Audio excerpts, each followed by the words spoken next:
Ukraine has permission to strike Russian targets inside Russian territory, meaning the world may be inching ever closer to World War III. At least, that's the impression that David Cameron, the UK's Foreign Secretary, gave with recent comments that appeared to give the green light to Ukraine.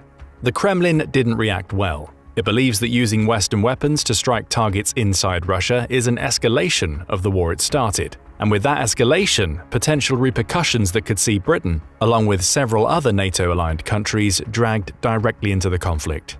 The question now is simple: what happens next? Will Ukraine actually start striking Russian targets inside Russia itself? Has it started doing so already, and if so, are Russia's claims of an escalation justified? Before we answer those questions, let's examine the comments that have led us to this situation. On May 3, 2024, David Cameron pledged to provide Ukraine with £3 billion of military aid, approximately $3.84 billion, per year, as long as it takes for that aid to help Ukraine win the war against Russia. That alone would have come as a blow to the Kremlin. Not only would Ukraine receive more help from the UK, which hasn't been shy about supporting the country since the beginning of the war, but the comments represent a long-term commitment. That $3.84 billion will come every year, with no political wrangling required to get it approved. But these weren't the comments that so infuriated the Kremlin. In addition to pledging the money, Cameron also said, "Just as Russia is striking inside Ukraine, you can quite understand why Ukraine feels the need to make sure it's defending itself." A somewhat ambiguous statement. Failing to look at the subtext here could even lead somebody to believe that Cameron is simply restating that Ukraine has the right to defend itself on its own territory, but that's not what he's saying. Prior to making this statement, the UK has generally made it clear that any of the weapons it provides should only be used on Ukrainian sovereign territory. That includes the Storm Shadow missile, which can travel for around 248 miles. Ukraine has used that missile to conduct several strikes in Russian-controlled Crimea, which fits the UK's description of sovereign territory. That much was made clear in February 2024, when the country's government released a statement on the 10th anniversary of Crimea's annexation.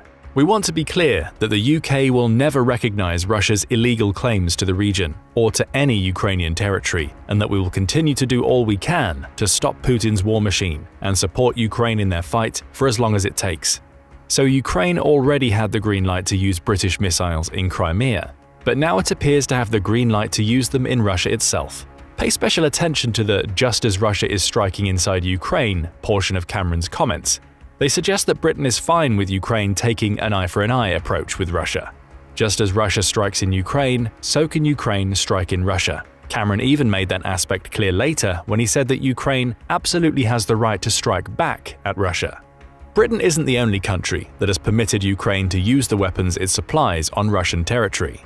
Politico reports that most countries providing aid to Ukraine since the war began have done so under the condition that Ukraine doesn't use any of the weapons they supply to attack Russia itself.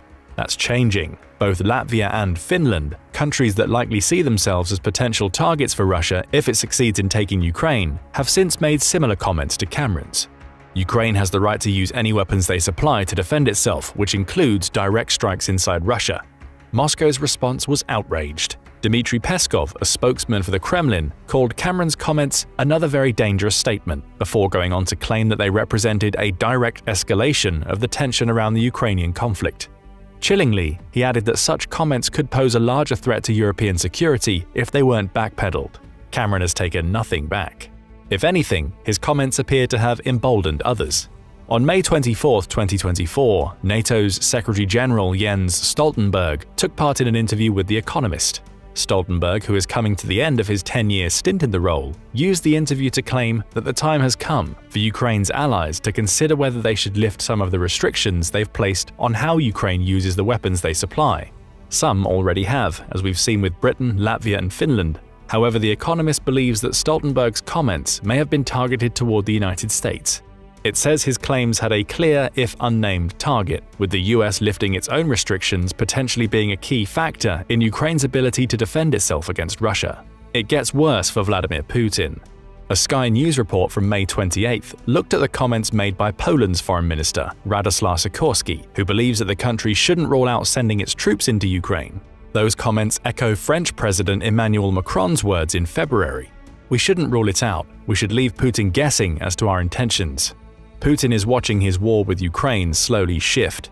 In the past, he's been able to launch operations in Ukraine with no direct threat being posed to Russia, even though he understood that Ukraine was receiving weapons from overseas and those weapons were being used to kill Russian troops inside Ukraine. He knew that Russia itself was safe. Ukraine could only use those weapons to defend itself on its own territory.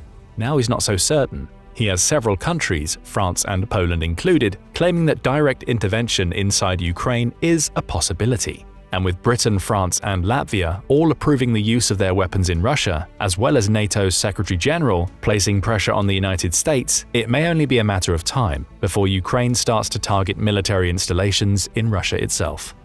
Putin's response shows just how much these recent developments concern him. Outside of using a Kremlin spokesperson to talk about how Britain's green light represents an unnecessary escalation of tensions within Europe, he has also directly threatened the United Kingdom. On May 6th, Reuters reported that Russia summoned the country's British ambassador, Nigel Casey, to its foreign ministry to lodge a formal complaint against Cameron's comments. For its part, Britain denied that Casey was summoned, instead saying he'd arrived for a diplomatic and pre-arranged meeting in which he would reinforce the UK's support for Ukraine. Russia still decided to use that meeting to make threats.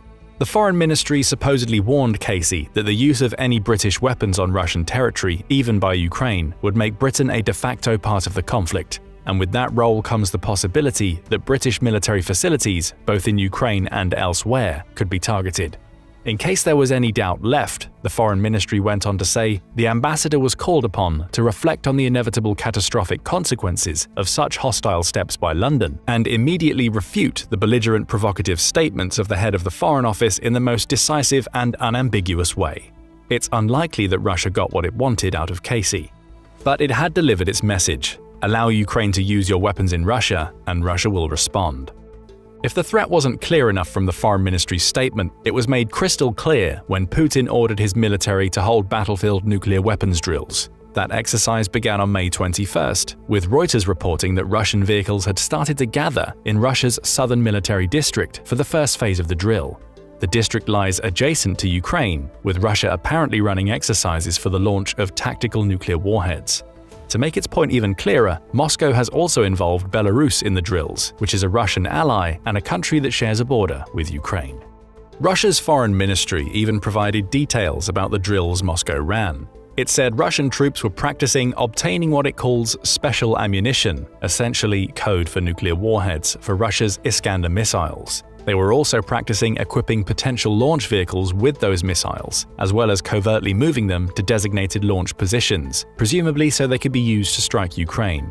Aviation units also took part in the drill, with crews practicing how to fit nuclear warheads to Kinzhal hypersonic missiles before they fly into designated patrol areas. Again, a term that seemed like code for potential launching points. These weren't pre-planned drills. Russia's foreign ministry made that clear when it claimed that they should send a sobering signal to the West, specifically the United Kingdom, as well as what it sees as the puppets that the West controls in Ukraine. It added, "We hope these drills will cool the hotheads in Western capitals, while helping the countries that have provided the green light to Ukraine to realize the potential catastrophic consequences of the strategic risks they're generating." There's the word again, catastrophic. As devastating to Putin as Ukraine getting the okay to use British weapons on Russian soil may be, he's using it as an opportunity to showcase Moscow's power. These drills are a stark reminder to the UK, as well as Ukraine, that Russia has tactical nuclear warheads. They're also a reminder that its troops know how to launch those warheads and that Russia is a far stronger nuclear power than Britain. You could also consider the drills a veiled warning to the United States. Don't bow to NATO pressure, Putin may be telling the US. If you do, we may be forced to turn the Ukraine war into a nuclear conflict that will involve the US if you grant permission to use your weapons on Russian territory. The thing is, you could argue that Ukraine is already using Western weapons to strike Russia on Russian territory. Take Ukraine's attacks on Russian oil refineries as an example. Global Witness points out those attacks started in 2024, essentially allowing Ukraine to create a new front in the war. But it's also here where Ukraine starts to see pushback from its military allies. Though Ukraine considers those refineries to be legitimate military targets, not least because they're believed to supply Russia's military with fuel, the United States has urged Ukraine to halt the attacks. Not because the US is worried about the attacks angering Russia. Rather, the US doesn't want Russian oil refineries going offline to affect global oil prices. Global Witness claims that President Joe Biden is so set on keeping US oil prices stable during the November 2024 election campaign that he wants Ukraine to hold off on these attacks until after that campaign ends. America's Secretary of Defense Lloyd Austin outlined this thought process in April 2024, claiming that any Ukrainian attacks on Russian oil refineries would have a knock-on effect in terms of the global energy situation. His recommendation was that Ukraine focus attacks on tactical and operational targets, with Ukraine likely believing that those refineries fall into both categories, seeing as they're thought to be supplying Russian troops with fuel. Those attacks have also been effective. Ukraine struck two facilities during the first few months of 2024, Lukoil's Volgograd and Norsy factories. The latter is especially important. It provides about 11% of Russia's gasoline requirements, with Ukraine's drone strikes dropping its output by half. Attacks on the Volgograd factory resulted in fires breaking out, allowing Ukraine to claim a small victory against the largest petroleum products creating factory in Russia's southern border region. Worse yet for the US argument, court documents obtained by Global Witness show that both factories have signed contracts to supply the Russian military. Volgograd has a contract with Russia's Ministry of Defense dating back to 2018 to supply Moscow's military with oil products. The Norsy factory has a similar contract, in addition to one signed in 2020 that sees it providing jet fuel to the Federal Security Service. These are far from the only Ukrainian attacks on oil refineries within Russia. It's launched 12 in 2024 alone, flying in the face of America's politicized argument about avoiding such attacks because of their impact on oil prices. Still, the US response showcases how some Western nations have approached the concept of Ukraine attacking Russia on its own soil. Other attacks against Russia using Western weaponry are a little more complicated. For instance, does it count as an attack on Russian soil if Ukraine is attacking targets on the Russian side of the front line it shares with its enemy? Putin may think so. He regards all of Ukraine as Russian territory. Plus, his current desire for a ceasefire is on the condition that Russia essentially claims all of the territory it's captured from Ukraine thus far during the war.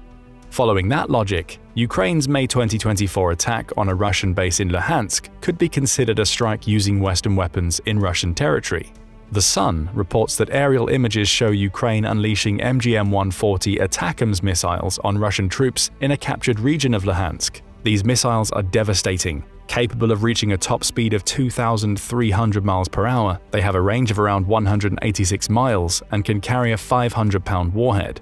But most notably, the missile essentially releases small bomblets upon detonating, allowing Ukraine to carpet a large area with explosions rather than unleashing a precise missile strike. Ukraine used that feature to its advantage in the Luhansk strike. Aerial footage analyzed by the Institute for the Study of War seems to show that the strikes targeted a Russian training ground, killing 116 troops. Another strike destroyed a launcher and charger in Russian-controlled territory, which Ukraine attacked with 6 of these missiles. There are also Ukraine's attacks on Sevastopol to consider.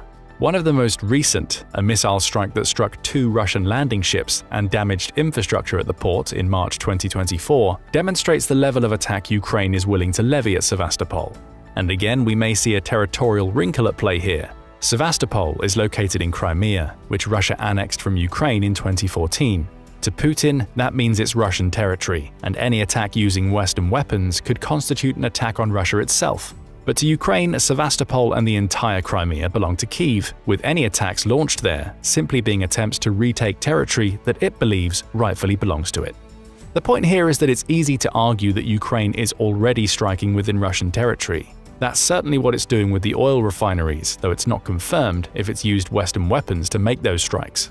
It absolutely used American missiles in its attacks in Luhansk, if that strike was conducted on territory that Russia had taken during the war. The same goes for the attacks in Sevastopol. Russia claims ownership of the Crimea region, so Ukraine's strikes against Russia's navy there and in the Black Sea could be considered attacks in Russia. Yet Russia has only now started to warn of catastrophic consequences. Is that a response to the UK and other countries giving their tacit approval for Ukraine to attack Russia more directly? Or are the threats another case of Russian bluster that Putin is unlikely to follow through with? That question remains to be answered in the coming months. What can't be argued is that Russia's outrage at what it deems an escalation of the Ukraine war smacks of hypocrisy. Obviously, Russia started the war, meaning it's directly responsible for the escalation of tensions both with Ukraine and Europe at large. But that's not where the hypocrisy ends. Russia has also been more than willing to use weapons supplied by other countries on Ukrainian territory.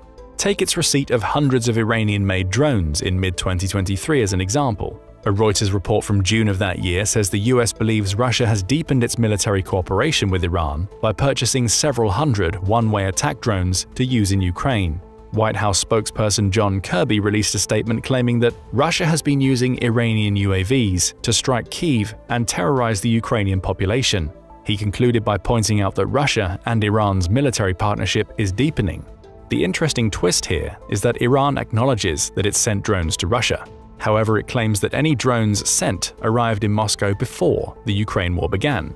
Russia also says that it hasn't used any Iranian drones during the conflict, and yet the US says both are lying. It claims Iranian drones have been flowing into Russia since at least August 2022, and the two countries are cooperating so deeply that Russia is building a special plant in its Alabuga Special Economic Zone to build more of the drones.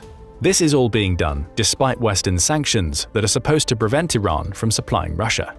Russia using Iranian drones throws David Cameron's comments into a new light. Given Britain's close military ties with the United States, as well as the fact that these claims are publicly available, he likely knows that Iran is supplying Russia with weapons. He also knows those weapons are being used in Ukraine. That leads to the obvious argument: what's good for the goose is good for the gander. In other words, if Russia is attacking Ukraine with weapons it has sourced from international partners, there's no reason why Ukraine shouldn't be able to do the same. And Iran isn't the only country that's providing Russia with weapons. In February 2024, Al Jazeera reported that Russia and North Korea appear to have worked out a trade agreement. In return for food, North Korea has sent artillery shells, a staggering 3 million of them since September 2023. The report quotes South Korea's defense minister Shin Won-sik, who says his country's intelligence teams have tracked the transfer of around 6,700 containers believed to collectively carry either millions of 152mm artillery shells or around 500,000 122mm rounds. Talking to the Yonhap news outlet, he says it could possibly be a mix of the two, and you can say that at least several million shells have been sent. In return, Russia has not only been sending food to North Korea, but has also provided it with raw materials it can use when building other weapons. But just as it did with the reports of buying Iranian drones, Russia denies that it's receiving artillery shells from North Korea. Ukraine disputes that. A May 2024 BBC report suggests that Ukraine's military believes that not only is North Korea supplying Russia with artillery shells, but it's also delivering missiles. And those missiles have been fired in the dozens, injuring more than 70 people and killing at least 24. Russian hypocrisy rears its head again, and the list goes on. In April 2023, Reuters reported on Ukrainian claims that the country's military is increasingly finding Chinese components in weapons Russia is using in the country. Speaking in a video call, Vladislav Vlasiuk, who is an advisor for Ukraine's chief of staff, said, "The trend is now that there are less Western-made components but more, not hard to guess which country, made components. Of course, China." Such components were found in all and aerial drones, apparently used to replace the Swiss-made navigation systems those drones use, as well as in the fire control systems used in Russian tanks. The situation with China is a little different from that with Iran and North Korea. China has consistently denied providing weapons to Russia, a claim that appears to be backed by US Secretary of State Antony Blinken. Speaking to the BBC in April 2024, he said, "What's not happening is the provision of actual arms by China to Russia for use in Ukraine. Instead, China has been much more subtle," Blinken says, by providing critical components Russia can use to build up its war machine. He added that around 90% of the microelectronics Russia imports and likely uses in the war come from China, as do 70% of the machine tools used in its factories, just as Ukraine claimed in 2023. The threat of sanctions placed against China is designed to slow down this trade. But the point, as is the case with Iran and North Korea, remains: Russia is getting help from overseas powers to attack Ukraine. In essence, Russia already appears to be doing precisely what it's telling Ukraine it can't do: using weapons supplied by other countries to attack another country's territory. For Ukraine, this simply means that using its Western-made weapons to strike Russia would be leveling the playing field, all of which brings us to a final question. Now that Ukraine essentially has permission to use British weapons in Russia, will it actually do so? The odds are high that it will. After all, Zelensky has renewed his calls for Ukraine's Western allies to allow the use of their weapons in Russia, most recently during a joint press conference he held with Spanish Prime Minister Pedro Sanchez on May 27th. "We need to intensify our joint work with our partners to achieve more. Security and tangible coercion of Russia to peace by all means," he said before adding, "Even those partners who are afraid to give this or that advice should understand that air defense is defense, not attack." In other words, Ukraine wants to use the F-16s and missiles it's receiving from its Western partners to retaliate against the 3,000 Russian aerial bombs flying into Ukraine from Russian territory. Jens Stoltenberg also renewed his calls for Ukraine's NATO allies to allow the use of their weapons on Russian territory. He reinforced what Zelensky said, pointing out that Russian forces are attacking from their own territory behind the front line. Much of that front line, he says, essentially runs along the border between Ukraine and Russia. If you cannot attack Russian forces on the other side of the front line because they are on the other side of the border, then of course, you really reduce the ability of the Ukrainian forces to defend themselves. That comment may offer some insight into the nature of the strikes Ukraine wants to use on Russia. It's not looking to fire missiles at Moscow. Instead, Ukraine simply wants the opportunity to attack Russian positions supporting troops on the front line, even if those positions are within Russian territory. The UK has granted permission for it to do so. Will the United States follow?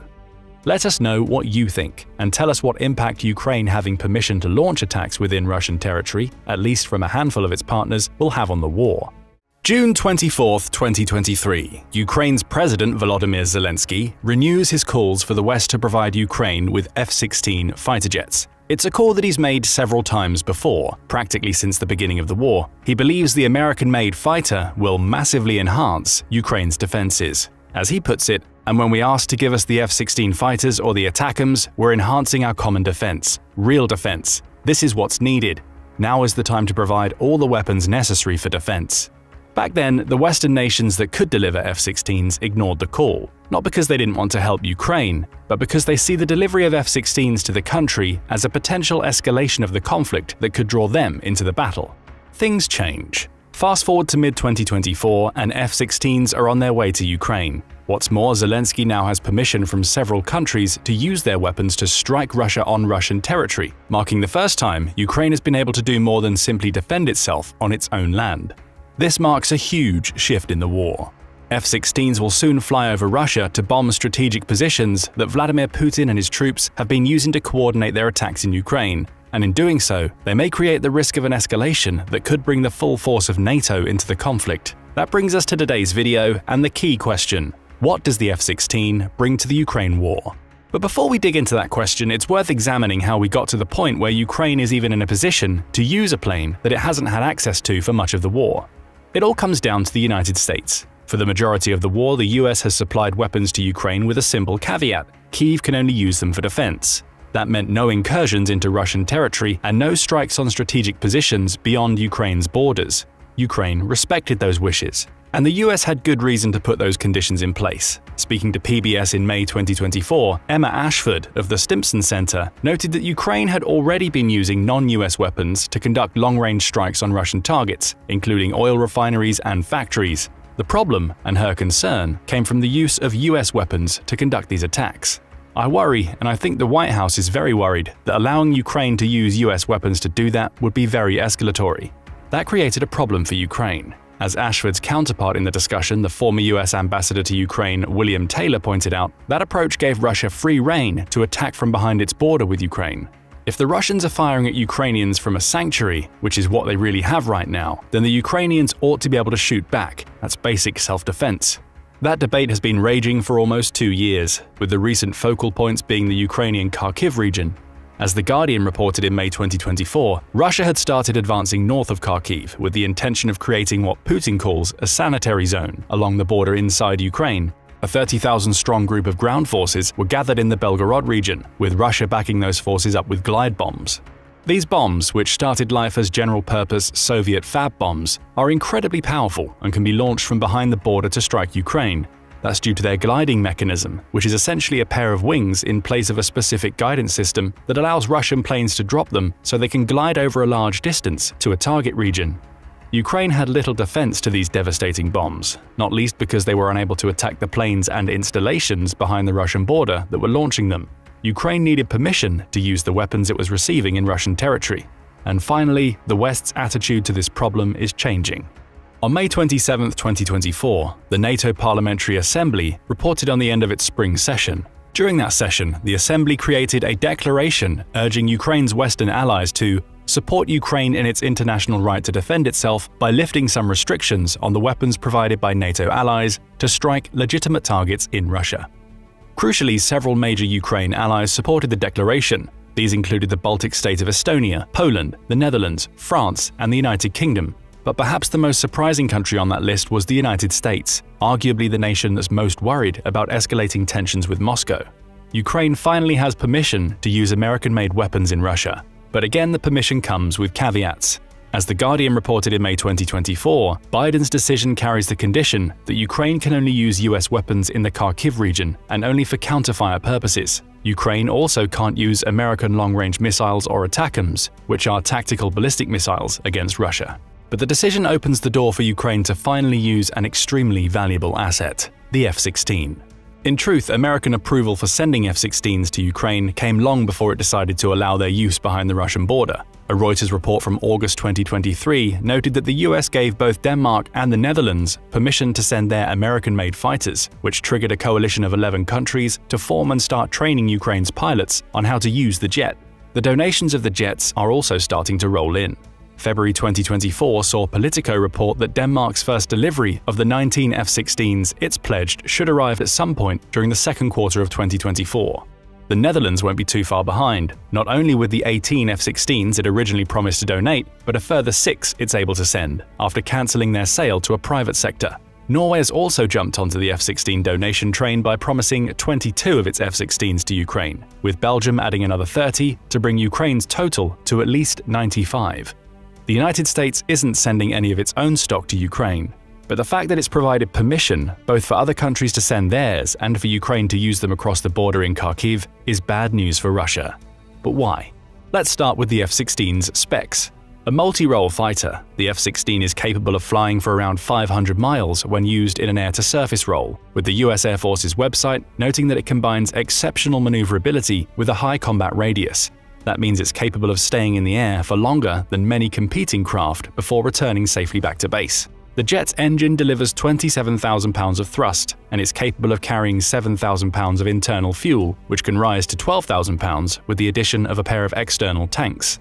At altitude, it can reach Mach 2, giving it a top speed of 1,500 miles per hour, and its flight ceiling is around 50,000 feet. But the highlight of the F-16, and one of the many reasons that Ukraine wants to have the jet in its arsenal, comes from its armaments. Each of the planes is equipped with an M61A1 20mm multi-barrel cannon, along with 500 rounds of ammunition. Essentially a powerful Gatling gun, this cannon can fire anywhere between 4,000 and 6,000 rounds per minute, with its multi-barrel design delivering 10 times the reliability of single-barrel guns. The cannon is capable of shredding through opposing aircraft in a matter of seconds, as long as the F-16's pilot can keep supplying it with rounds. Then there are the missiles. F-16s can carry up to two 2,000-pound bombs, which Ukraine will find useful for taking out Russian installations and positions behind the Kharkiv border. It also has a pair of AIM-9 Sidewinder missiles. These short-range air-to-air missiles are made by Raytheon and are capable of moving at supersonic speeds. Each has an infrared homing guidance system, which enhances its guidance and tracking functions, and is a heat seeker. That means it's capable of identifying and tracking the heat signature the engine of a hostile aircraft produces, allowing it to home in and strike before that aircraft even knows it's coming. And there's more. Along with the AIM-9, the F-16 comes with 2 AIM-120 missiles. Another Raytheon product, this missile has home-on jamming and beyond visual range capabilities, meaning an F-16 pilot can fire and trust it to hit a target without getting visual confirmation. Crucially, that also means the pilot can fire without the enemy establishing visual contact, making the AIM-120 useful for stealth operations. The missile carries a 39.9-pound explosive blast fragmentation warhead and has a built-in active radar guidance system. That makes the AIM-120 less dependent on the F-16's fire control radar, enabling the previously mentioned beyond visual range capabilities, and serves to guide the missile to its target once it reaches self-homing distance. All told, it's a massive upgrade on the outdated Soviet-era Su-24, Su-25, Su-27, and MiG-29s that Ukraine also has in its air force. That brings us to another question. What benefits will the F-16s bring to Ukraine? Beyond the quality and weaponry, GIS says that the F-16 is likely to bring both new political and military dimensions to the Ukraine war. Offensively, the F-16 gives Ukraine better attacking options. These include the previously mentioned bombings of Russian positions, which the F-16 can carry out, while also being capable of fighting or evading any defending craft Russia may send out to counter it. However, the jet's multi-role capabilities mean it'll be useful in other arenas too. For instance, GIS notes that the F-16 could provide close air support to Ukraine's ground troops, with its M61A1 cannons being useful against armored vehicles, along with its mere presence being enough to divert Russian aerial combatants supporting their troops on the ground. The AIM missiles the F-16 carries also enhance Ukraine's strike capabilities. On the political side, GIS theorizes using F-16s to strike military and symbolic targets in Russia could create political pressure, especially in terms of impacting the morale of Russia's troops. But there are limits here. Ukraine still only has permission to attack over the border in Kharkiv, meaning it's unlikely we'll see its F-16s straying too far out of Ukrainian territory. Hitting Russian targets also creates the risk of escalation, meaning Ukraine will have to be smart in choosing which targets to strike. Those directly supporting Russia's push into Kharkiv, such as fuel depots and temporary bases, are the most likely targets. The Center for Strategic and International Studies, or CSIS, digs deeper into the tactical advantages having a fleet of F-16s delivers to Ukraine. It says that the receipt of enough F-16s allows Ukraine to create a fleet in being that will gain Russian respect in the aerial battle. However, that fleet likely needs to grow larger for the F-16 to have a real impact on the ground war. For now, having around 80 of the jets gives Ukraine more options for carrying out strikes, but it isn't enough to allow it to go head-to-head against the might of Russia's air force. After all, despite Russia having suffered heavy aerial losses during the war, it still has 809 fighter aircraft it can deploy compared to Ukraine's 72.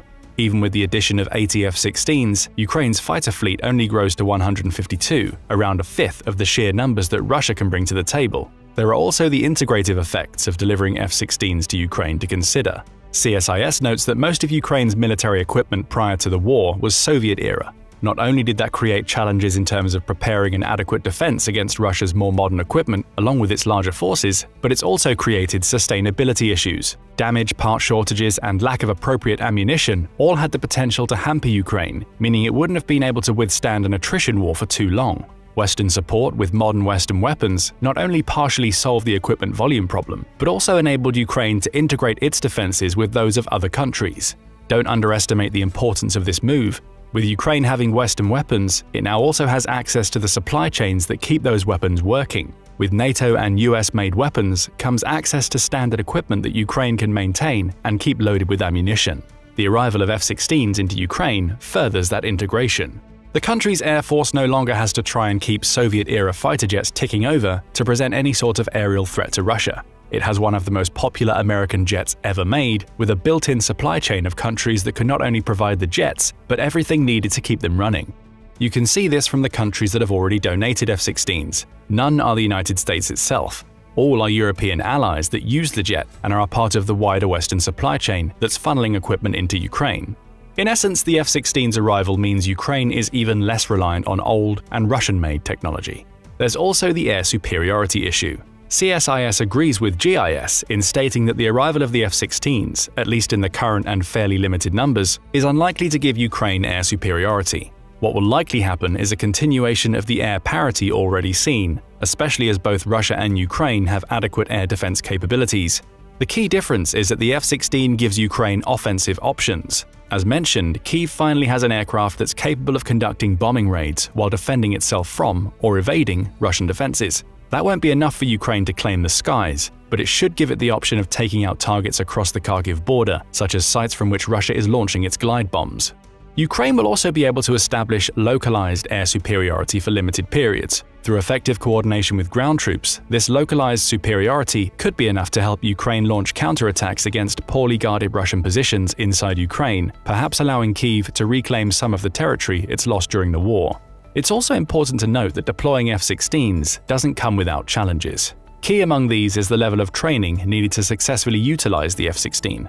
Again, remember that Ukraine's pilots are trained in Soviet-era jets. Not only are these jets dated, but they use different systems than the F-16.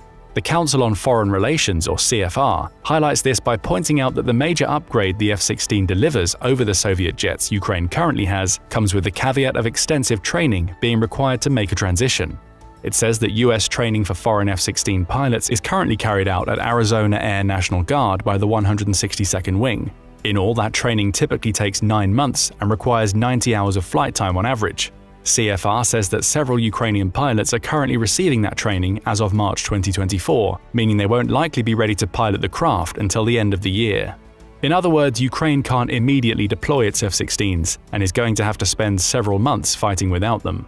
The previously mentioned coalition of 11 countries formed to deliver training will help in some respects. For instance, CFR points out that Ukrainian pilots are also being trained at centers in Denmark and Romania, mitigating the need for pilots to travel to the US.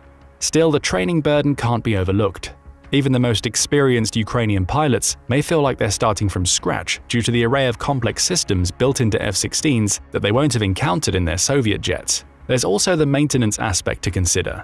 An F-16 isn't a jet that you can simply keep hanging around until you need to use it. There are a lot of people who work on the ground to keep the jet in flying shape and ensure its weapon systems operate properly. CFR calls this the logistics tail of the jet, noting that a typical package of 12 F-16s requires a ground crew of 250 people to keep them viable. Given that Ukraine now has around 80 F-16s on their way, that means they're going to need at least 1,500 trained people to handle the ground crew duties.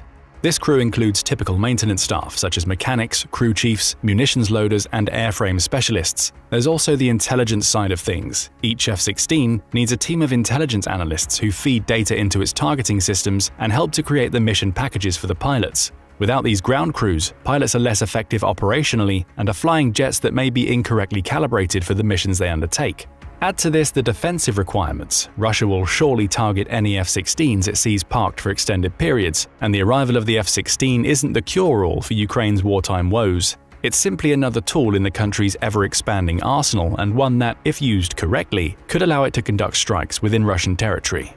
But there's a trade-off at play here. The F-16 facilitates higher-impact missions, such as the aforementioned bombing runs on Russian targets. However, they require more maintenance, even down to the state of runways. Given the jet's single-engine design, it's more prone to damage from littered runways than the Su-27 or MiG-29, another small challenge that Ukraine's F-16 support crews will have to handle.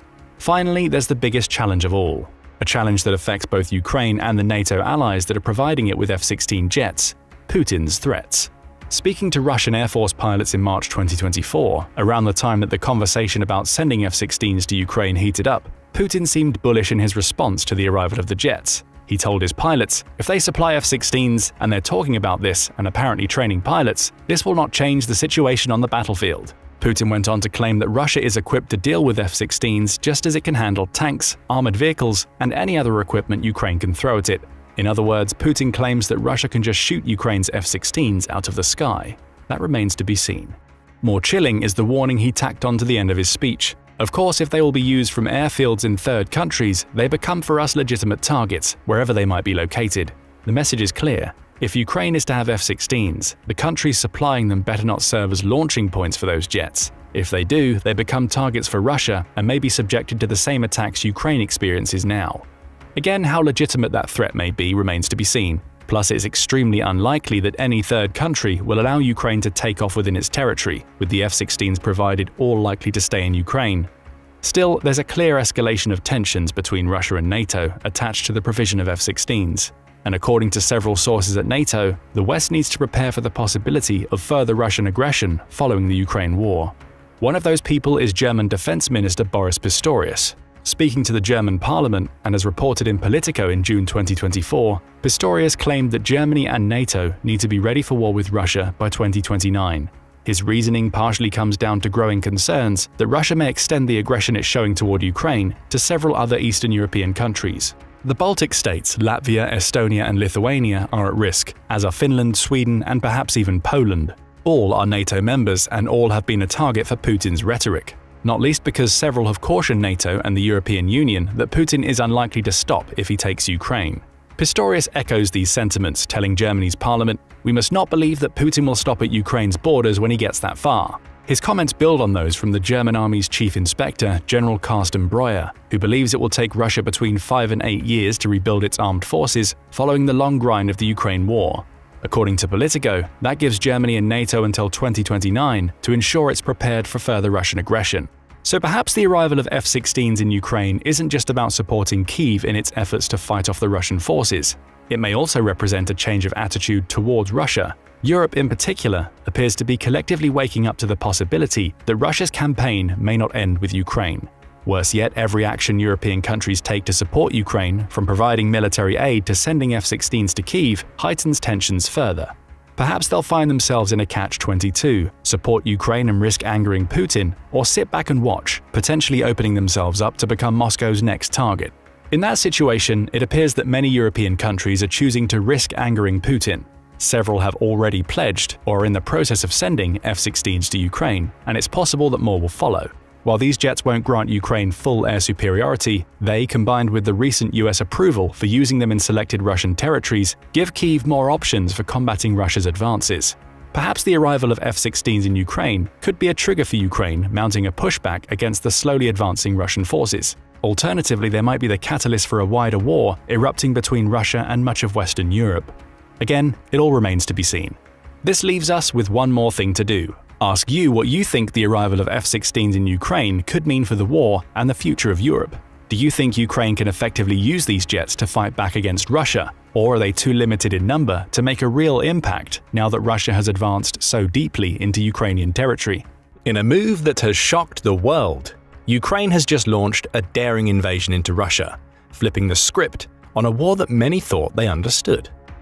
But this assault didn't come out of nowhere. For months, Ukraine has been meticulously setting the stage with a series of calculated strikes deep into Russian territory.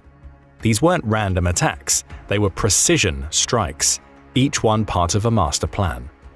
With every hit, Ukraine was not only probing Russia's defenses, but also exposing Putin's vulnerabilities for the world to see. These strikes revealed the cracks in Russia's armor, and now, as the world watches in awe, Ukraine's true strategy is revealed. A meticulously crafted plan to strike Russia where it hurts most. Ukrainians consider that Russia did not invade their country in 2022, but nearly 10 years earlier, in 2014, when Russian special forces, the so-called Little Green Men, occupied Crimea and annexed it at the bidding of Russian President Vladimir Putin. At the same time, Russian-armed and Russian-backed separatists, supported by elements of the Russian army and Russian special forces, also occupied parts of the Donetsk and Donbass regions in eastern Ukraine. A protracted low-intensity conflict began. In February 2022, the Russian army launched a full-scale conventional attack into the rest of Ukraine, aiming at capturing Kyiv, the capital, and decapitating the government. After initial advances, the Russian army was halted amid extremely high numbers of casualties, thousands of troops, armored vehicles, and combat aircraft. The Russian military's inability to conduct rudimentary battlefield tactics, let alone undertake more complex combined arms operations, was exposed. After years of poor investment and corruption, the Russian army was exposed as a hollow shell. Vladimir Putin's 3-day special military operation, intended to take Kyiv and bring down the democratically elected Ukrainian government in a lightning strike, is now in its 3rd year. The Russian advance slowed to a crawl and was even forced back in some areas, and then it came to a halt. Artillery barrages have turned woods and forests into splintered wastelands, highly reminiscent of Western France during the First World War. Tank and mechanized infantry forces slug it out. Russian infantry advance hesitantly across no man's land to be targeted by swarms of small drones mounting grenades and RPG rounds. But a stalemate does not win a war. Russia's sheer size, its factory capacity and its manpower helps to compensate for its high losses. Despite Russia's willingness to expend thousands of its own soldiers in fruitless, suicidal attacks, a long drawn-out war may be working in its favor.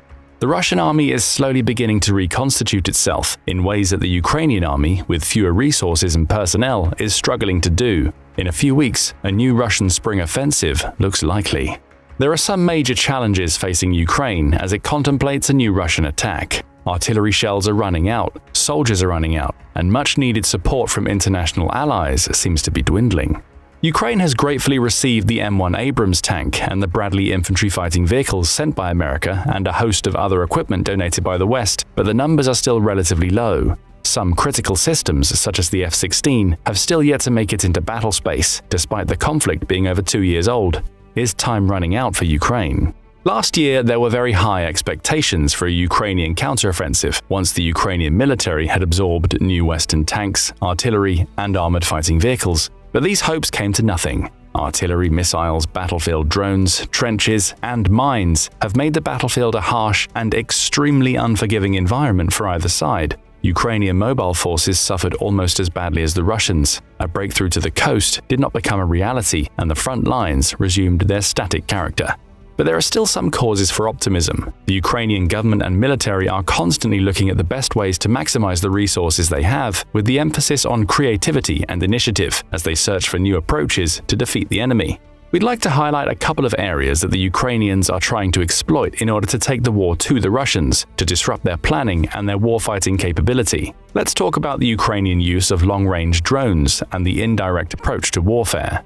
Since the arrival of air power in the First World War, military commanders have been looking for ways to reach out beyond the front line and into enemy territory to stop enemy men, equipment, and other resources from getting to the battlefield. Far better to stop the guns and render tanks ineffective before they reach the war zone rather than have to expend men and materiel destroying them after they've arrived, right? There are some good examples from the Second World War. The Battle of the Atlantic was an attempt by German submarines to intercept and sink the thousands of tons of troops, tanks, aircraft, ammunition, and food supplies that were coming from America and Canada in order to support Britain and the war effort in Europe. This was a battle of supplies and logistics. Every aircraft in the hold of an Allied merchant ship that the Germans could sink was one less that would be dropping bombs on Hitler's Reich. Faced with the prospect of the severing of Britain's vital transatlantic supply line, British war leader Winston Churchill was reported to have said that the only thing that ever really frightened me during the war was the U-boat peril. Similarly, between 1942 and 44, the American Strategic Bombing Force launched raids against the Romanian Ploiești oil refineries in an effort to hamper the delivery of fuel for Germany's industry, aircraft, and panzer forces. Beyond the hedgerows of Normandy after D-Day, Allied aircraft roamed far behind German lines, swooping down on trains, railways, supply dumps, and communication centers. With the bogged-down battlefield in Ukraine, perhaps some of these lessons from history could be turned to Ukraine's favor. Battlefield drones have been around for a long time now. The US military was using surveillance and strike drones, or unmanned aerial vehicles, UAVs, in the wars in Iraq and Afghanistan at the early part of the century. Since then, the use of drones has rapidly expanded, from small, lightweight drones that can carry a grenade to drop into a trench, through to larger systems that can travel hundreds of miles and carry a heavy payload. When Russia's conventional attack struck Ukraine in February 2022, both sides had a range of commercial and military drones at their disposal, some dating back to the Soviet era. One of the newer military drones particularly popular with the Ukrainian military is the Turkish TB2 Bayraktar. With a range of around 300 kilometers, it was Ukraine's only purpose-designed armed UAV. The Bayraktar had proven itself already in recent conflicts in Syria and in Azerbaijan. It can fly continuously for 27 hours and carry 4 laser-guided weapons. The Bayraktar was to become so well received based on its ability to destroy Russian armor that a pop song about it was written in Ukrainian, and there are even reports that children and family pets were named after it. With the critical conditions of war acting as an incentive, Ukrainian drone designers have taken this initial capability several steps further. Much of their early design and development work was amateur and improvised, manufactured at small scale in a basement or a workshop. They were often based on commercial quadcopters that could be bought in a hobby shop or online, or from off-the-shelf systems from China. As Russian bombs and missiles indiscriminately pounded civilian targets and urban areas across Ukraine, Ukrainian military planners were starting to look beyond the immediate front line and consider other ways of taking the war to Russia and disrupting the Russian war effort. With necessity being the mother of invention, Ukrainian forces were soon able to increase their drone attack capabilities and numbers. But Ukraine has been operating under political and humanitarian constraints that are not faced by Russia. The Ukrainian government has been at pains to avoid indiscriminate targeting of civilian sites. Furthermore, Western countries backing Ukraine and providing weapons, equipment, vehicles, and ammunition have been concerned that the weapon systems they provide should not be used to take the war into Russia. This is why specific long-range NATO missile systems, artillery pieces, and combat aircraft have either been slow to arrive or have still not yet been made available to the Ukrainian military. This has meant that the long-range drones that Ukraine can produce and operate themselves with fewer restrictions have taken on a higher prominence in the war. In early 2024, Ukrainian commander Major General Vadim Skibitsky was absolutely clear why the long-range drone campaign was critical to the Ukrainian way of waging war. He said that Ukraine had no choice. He said that victory on the battlefield was no longer possible in the face of Russian military superiority and the Ukrainian deficiencies in artillery shells and combat aircraft. It was essential instead to hit Russian targets beyond the front line, including infrastructure, command centers, and factories. So let's take a look at how the Ukrainian armed forces have been striking back and taking the war into Russia with aerial drones. Remember that it's not always easy to assess whether a particular explosion, fire, or incident is due to a drone. Both sides have been very cautious with information, and disinformation rules the airwaves. There have been many explosive incidents a few kilometers inside Russia. These are just as likely to be connected with artillery, airstrikes, sabotage, small arms fire, or other methods of attacks than they are linked to drones. However, as we get further away from the border and deeper into Russia, it's easier to see the work of drones. On the 22nd of June 2022, the first reports of a possible drone attack in Russia came in. An explosion at the oil refinery at Novosibirsk was attributed to a suicide drone. The refinery was around 150 kilometers from the front line and was believed to have been struck by a Mugin 5 drone, which according to the company website, the commercial version is made of lightweight carbon fiber, has a flight time of 7 hours and can carry a payload of 25 kilograms. Because the earlier drones that were available to the Ukrainian military could only carry relatively light payloads, the planners and the drone operators had to put a high premium on good reconnaissance and intelligence for each mission. It was crucial to understand where the weakest link was in a large target such as a refinery, for example a crucial generator, in order to take it offline with a small but precise strike. Drone attacks were certainly not going to resemble the British and American saturation bombing raids of late World War II. Other reports began to come in of explosions across Russia. On Friday evening of 19th of August, Russian media sources reported drone attacks across in Crimea, other Russian-held parts of Ukraine, and also in Russia, with Russian air defense systems very active. These attacks were still relatively close to Ukraine, but that was to change as the year wore on. Early December 2022, as Russian air and missile strikes were pounding the Ukrainian energy network in an effort to freeze the country, explosions rocked 3 Russian military air bases across western Russia at Kursk, Saratov, and Ryazan. Saratov, the most distant target, is over 700 kilometers away from Ukraine, and Ryazan Air Base, home of Russian heavy bomber aircraft, is only 180 kilometers from Moscow. Let's have a think about what sort of targets the drones were being used against and what sort of intentions the Ukrainian leadership had when they authorized such attacks. Inevitably and understandably, Ukrainian senior commanders are tight-lipped about their strategies and intentions, but a wide spread of Russian targets are being hit. Almost all of these are either directly military targets or are sites that closely support Russia's military operations, including air bases, oil refineries, drone factories, railways, ships and naval bases, and steel plants. From this we can see that Ukrainian intentions are to strike out beyond the enemy tanks and troops on the front line and hit the strategic assets that power the Russian war machine: air power, transportation, fuel and factories. But many of these drone strikes serve a dual role: to strike at the military, but also to serve as a propaganda victory and to boost the morale of the home front. On Wednesday, 3rd of May 2023, 2 explosions struck the Kremlin, Russia's symbolic heart of government, and the Moscow base of President Vladimir Putin. Grainy video footage captured the 2 small-scale incidents. It does seem likely that 2 drones were employed, but the debate still rages on, distorted by misinformation on both sides. US officials, better placed than you or I to judge the situation, quickly came to the conclusion that the Ukrainians were likely behind the attacks. Russia claimed to have defeated the attack and immediately accused the Ukrainians of trying to assassinate Putin. Ukrainian President Zelensky denied that the attack came from Ukraine, but the incident had a big psychological impact, coming as it did on the anniversary of the 9th of May Victory Parade, when the Russian army was planning to drive through Red Square in the center of Moscow and celebrate victory over Nazi Germany during the Second World War. The message was very clear: Russia is certainly not safe from attack, and that Ukrainian capability was growing by the day. The Ukrainian ability to project drones into Russia continued to evolve, making improvements in size, scale, and capacity. At least one senior Ukrainian commander was heard to boast that they can fly to Moscow and back. The 12-mile-long Russian-built Kerch Bridge, built between 2016 and 2020 after Russia illegally annexed Crimea, links Crimea to Russia. For Ukrainians, it's always been a provocative symbol of the Russian invasion. The bridge has been attacked 3 times since the invasion in February 2022, but not yet by drone. If the bridge could be destroyed, it would be a major propaganda victory for Ukraine and a major disruption to supplies coming into Crimea. Ukrainian intelligence officials have been dropping strong hints that a drone attack against the bridge might also be a course of action they're considering. One Ukrainian official reportedly declared that the bridge will be attacked in the first half of 2024, so we might not have to wait long before we find out. But this might simply be a clever deception operation to keep Russia guessing and forcing it to spread its defensive assets even more thinly and in all directions. In 2023, Ukrainian drone attacks surged. A BBC report in September showed that the strikes were increasing in frequency and range. President Zelensky was less secretive about the use of drones over Russian territory, describing them as an inevitable, natural, and absolutely fair process. The BBC study concluded that there had been over 190 drone attacks into Russia and Russian-held Crimea in 9 months. There has also been no let-up in 2024. In fact, there was something of a surge in drone attacks in the build-up to the Russian presidential election in March.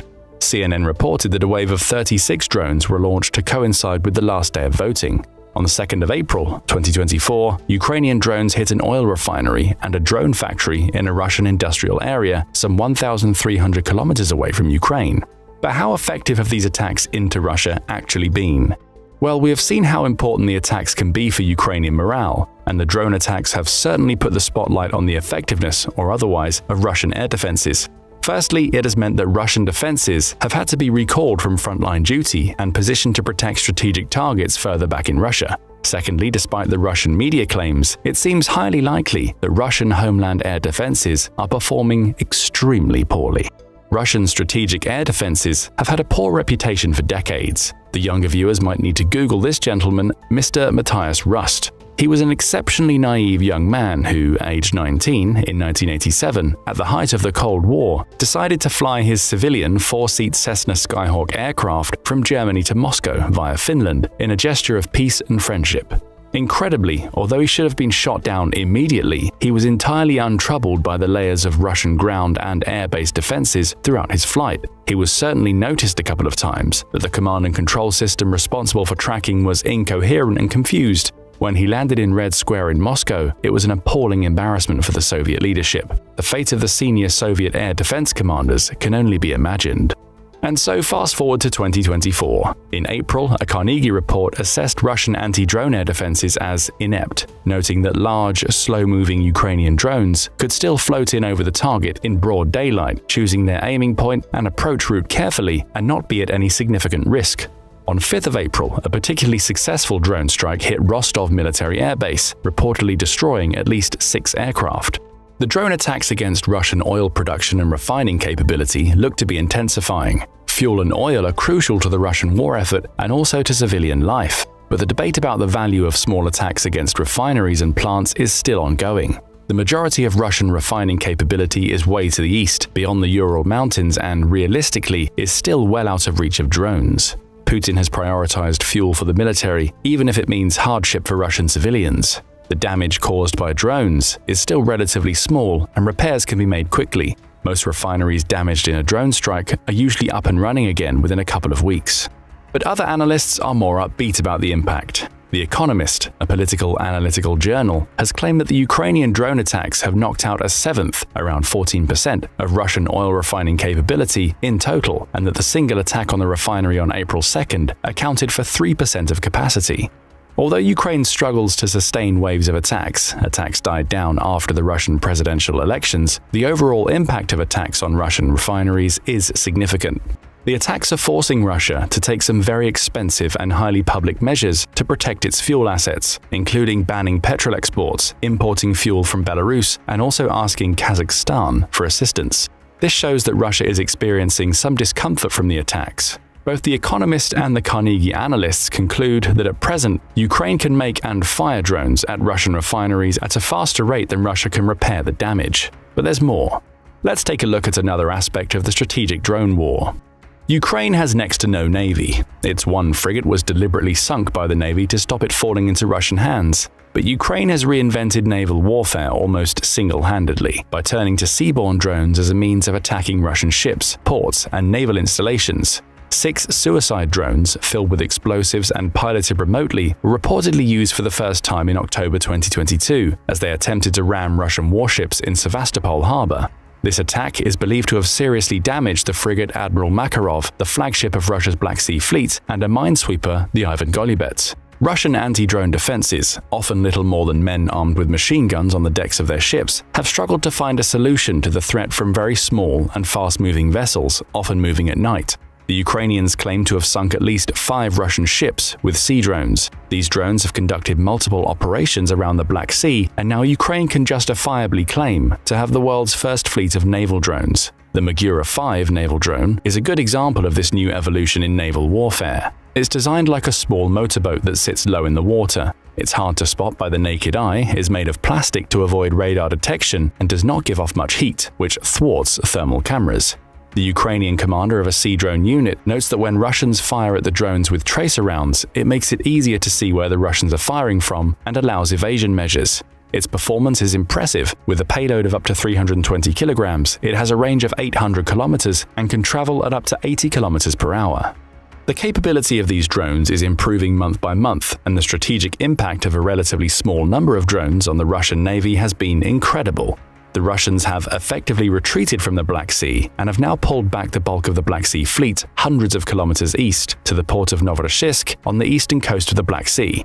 Impartial analysts and Ukrainians alike have declared that Ukraine is winning the battle for the Black Sea.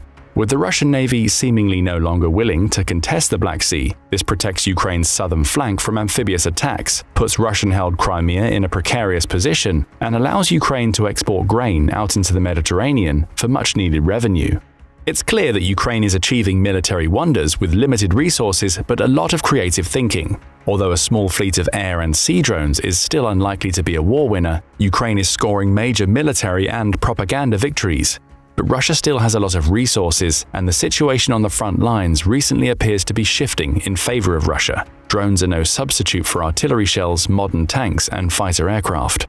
Be sure to let us know what you think Ukraine's next steps in the drone war could be, and how you think Russia might respond.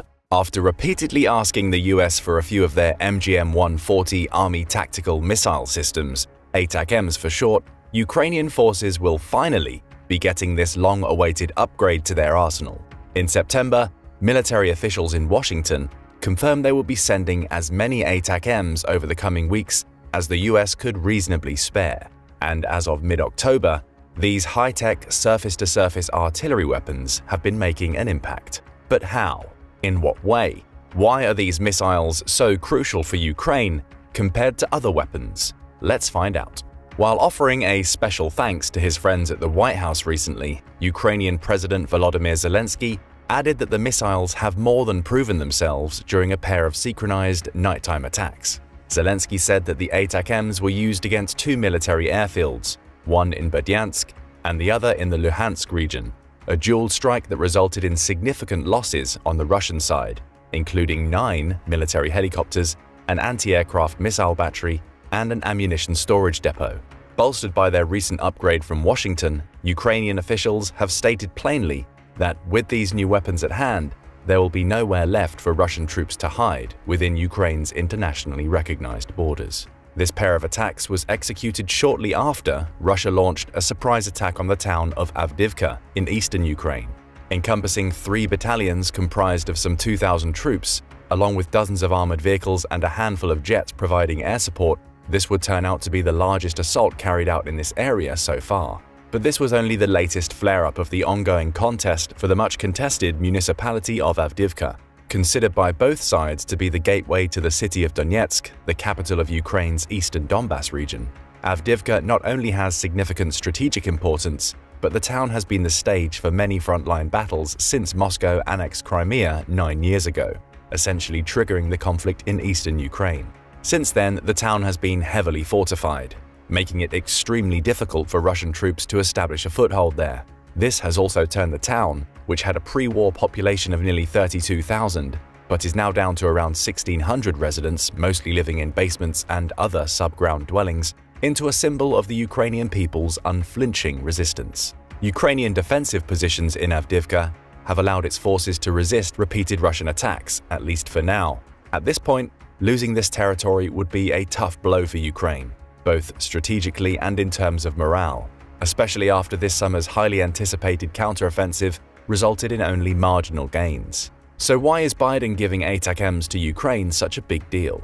Well, for one, Ukrainian forces have, so far, been able to fend off dozens of attacks, so it will certainly be interesting to see how the arrival of ATACMS missiles on the battlefield shifts the advantage. And for two, the ATACMS will undoubtedly play a crucial role on the battlefield, as Kyiv continues to ramp up its assaults on Russian-occupied areas of Crimea.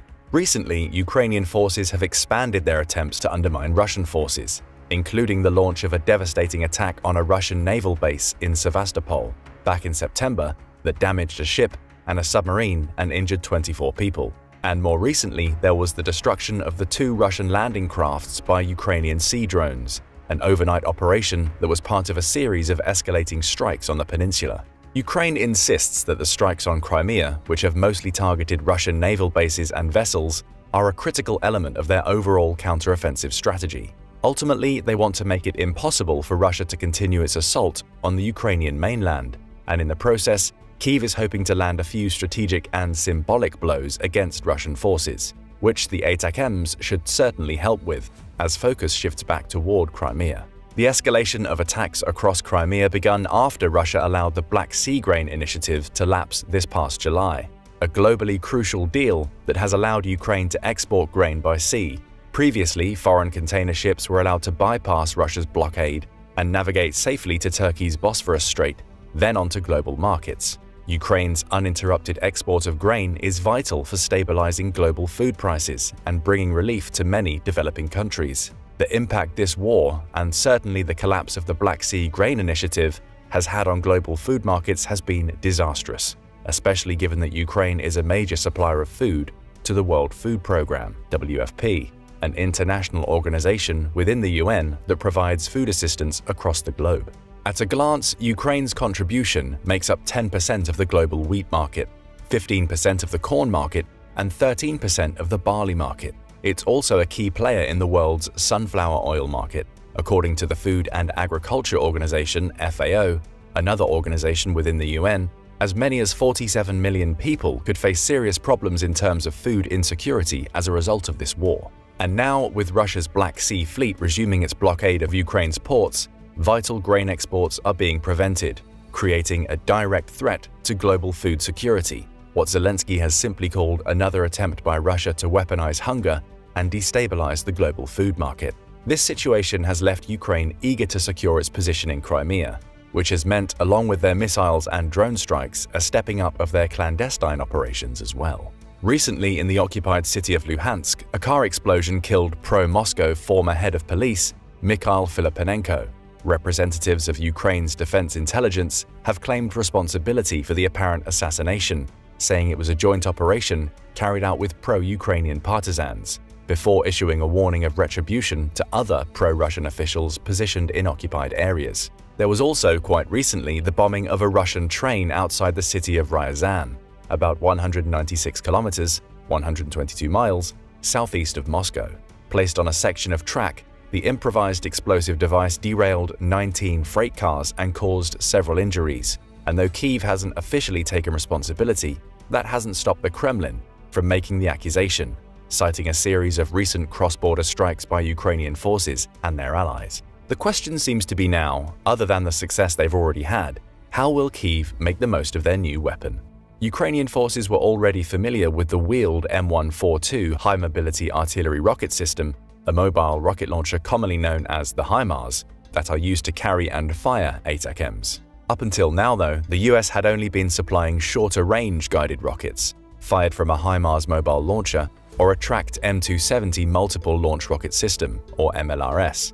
The longest-range variants of the ATACMS can strike targets out to a distance of 300 kilometers, 190 miles. This extension of their reach will more than likely allow Ukrainian forces to launch attacks further into Russian-held territories, including the Crimean Peninsula and other areas bordering the Black Sea. So you might be wondering, besides its impressive range, what's the big deal with ATACMS? Well, to start, most of these 4-meter-long missiles carry a WDU-18 230 kg, 500-pound blast fragmentation warhead, They can travel in excess of Mach 3, around 3,700 kilometers, 2,300 miles per hour, and, depending on which variant you choose, they can cost between $820,000 and $1.7 million apiece. The impressive speed of the ATACMS compared to similar cruise missiles, such as the UK's Storm Shadow or Russia's KH-101, has been one of its key selling points, and is due largely to the fact that the ATACMS is, essentially, a ballistic missile with a rocket engine strapped to its back, which makes them very hard to shoot out of the sky. Okay, so if these high-tech precision missiles come with a rocket engine on the back, what comes at the front? When it comes to the payload carried on the ATACMS, you've really got two options. One is a unitary warhead, which is basically what it sounds like, a single explosive charge. The other is a submunition warhead, a container filled with lots of submunitions or bomblets. These are also mostly what they sound like, a bunch of little bombs that can be dispersed over a large target area. In terms of ATACMS, this means hundreds of steel-cased balls filled with incendiary pellets. So which one is better? Well, it largely depends on your intended target. Unitary warheads are better for destroying specific targets, say a stationary tank, ammunition depot, or a large artillery piece, while submunition warheads will be more effective against moving targets, say a convoy of vehicles or an advancing column of troops. Both warhead variations have been designed with specific target categories in mind, but both can be highly effective against a wide variety of individual targets too. The ATACMS platform also comes with a number of variants, though it's not 100% clear which one President Biden ended up passing on to the Ukrainians. The most widely produced variant is the M39 Block 1, which was added to the US's arsenal in 1991. The original design for this variant had a range of 25 to 165 kilometers, 15 to 100 miles, and carried a payload of 950 incendiary bomblets, each about the size of a baseball and weighing around 0.6 kilograms. And when dispersed above a target, these bomblets can cover an area of 33,000 square meters, 360,000 square feet. Although no longer in production, about 1,650 of the M39 Block 1 variants were made, with several hundred of those being used in combat during both Operation Desert Storm and Operation Iraqi Freedom. All remaining missiles have been modified to carry a unitary fragmentation warhead. But this hasn't been the only variant to be used in combat over the years. With nearly double the range and a GPS-aided guidance system, the M39A1 variant can reach targets anywhere from 12 to 185 miles, 20 to 300 kilometers away, but carries a somewhat smaller payload of just 300 incendiary bomblets. Entering the US's arsenal in 1997, some 610 of these were produced, with around 74 being used in combat, primarily during Operation Iraqi Freedom. This variation is no longer in production, and all remaining units have also had their cluster munition payloads swapped out for a single warhead. Arriving in 2001, the M48 variant, a quick-reaction unitary missile with a GPS-aided guidance system, carries a single 230-kilogram, 500-pound, high-explosive warhead and has a maximum range of 185 miles, 300 kilometers. It should be noted that when a fragmentation warhead, like the one found on this variant and many others, explodes, the blast sends thousands of metallic fragments flying in every direction, much like a 360-degree spray of bullets. Between 2001 and 2004, 176 M48s were produced, 16 of which were used during Operation Iraqi Freedom, while another 42 appeared in combat during Operation Enduring Freedom. The remaining missiles are in the possession of the US Army and Marine Corps. Then there's the M57 variant, which is similar in many ways to the M48, mainly in its ability to carry a single high-explosive warhead out to a distance of some 185 miles or 300 kilometers. Going into production directly after the M48 went out, a little over 500 of these were made, but only 33 have been used in combat, reportedly during Operation Enduring Freedom. The M57 is also very accurate, boasting a circular error probability, CEP, of less than 9 meters, or 30 feet. Typically expressed as a radius, CEP is an important measurement for assessing the accuracy of guided munitions, such as missiles. CEP and missile accuracy in general can be influenced by a range of factors, including guidance system technology and environmental conditions. So essentially, the smaller the CEP, the more accurate the system is considered to be. Let's say, for example, a missile has a CEP of 20 meters. This means there's a high probability, usually greater than 50%, that the actual point of impact will be within a 20 meters radius of the intended target, which means that an M57 ATACMS missile, fired from, let's say, Brussels, Belgium or Dunkirk, could reliably hit the Eiffel Tower, as well as a range of smaller targets located at the same distances. Which brings us to the last variant we're going to look at, but certainly not the least, the M57A1, which is basically identical to the M57 in terms of general specifications and capabilities, except for one major difference. The warhead found on this variant comes with an adjustable blast height, allowing for a wider dispersion of bomb fragments should the situation call for it. After looking more closely at the ATACMS, we can definitely conclude that it has superior speed, range, versatility, accuracy, and explosive power than any other surface-to-surface missile on the market. Its most notable feature, however, might just be the mobility of the system from which it's launched. Because the ATACMS can be launched from a mobile ground vehicle like the HIMARS, which they're already familiar with, Ukrainian troops can easily shoot and then move over a variety of different terrains. Ukrainian combatants can hide if necessary. They can avoid retaliatory attacks. And most importantly, they can create a sense of uncertainty for the Russians, who won't be able to predict where the next strike might be coming from. In practical terms, this means that a Ukrainian mobile artillery unit traveling in an ATACMS-equipped HIMARS could stop basically anywhere, anytime, and launch a precision attack on a target it would take them perhaps 5 to 6 hours to drive to, if they could reach it by land at all. Clearly, Washington's gift of the ATACMS has opened up a range of strategic options for Ukraine's perpetually outnumbered forces, options that could lead to plenty of scenarios where Ukraine has a significant battlefield advantage. The arrival of the ATACMS could very well allow for easier destruction of Russia's air defense systems, airfields, and other military installations deep within the enemy's territory, as we've already seen Ukraine do when they recently used their new missiles to wipe out a pair of Russian air bases. In the wake of this recent news, many of Ukraine's supporters have been quick to applaud Biden's generosity, but it's also important not to get carried away here. Old Uncle Joe didn't just happily hand over a bunch of his precious ATACMS the first time Zelensky asked for them. The folks in Washington have actually been quite hesitant to do so, and for two pretty good reasons. One, there's the risk that significantly increasing Kyiv's fighting ability might also increase the tension between the US and Russia. And two, the US also had its own national security needs to consider, as its stockpile of ATACMS, which have been out of production since 2017, has continued to dwindle. The latter issue, however, keeping enough ATACMS on hand to balance its own security needs with those of Ukraine and Europe as a whole, seems to have been mostly resolved by the recent arrival of a suitable replacement. And it is fancy. In March 2016, Lockheed Martin and Raytheon Technologies announced they'd be working in tandem to develop a missile that would meet the US Army's replacement requirements. This new missile, if it would indeed end up shouldering out the ATACMS, would need not only advanced propulsion, allowing it to fly faster and farther, it would also need to be thinner and sleeker. For what purpose, you ask?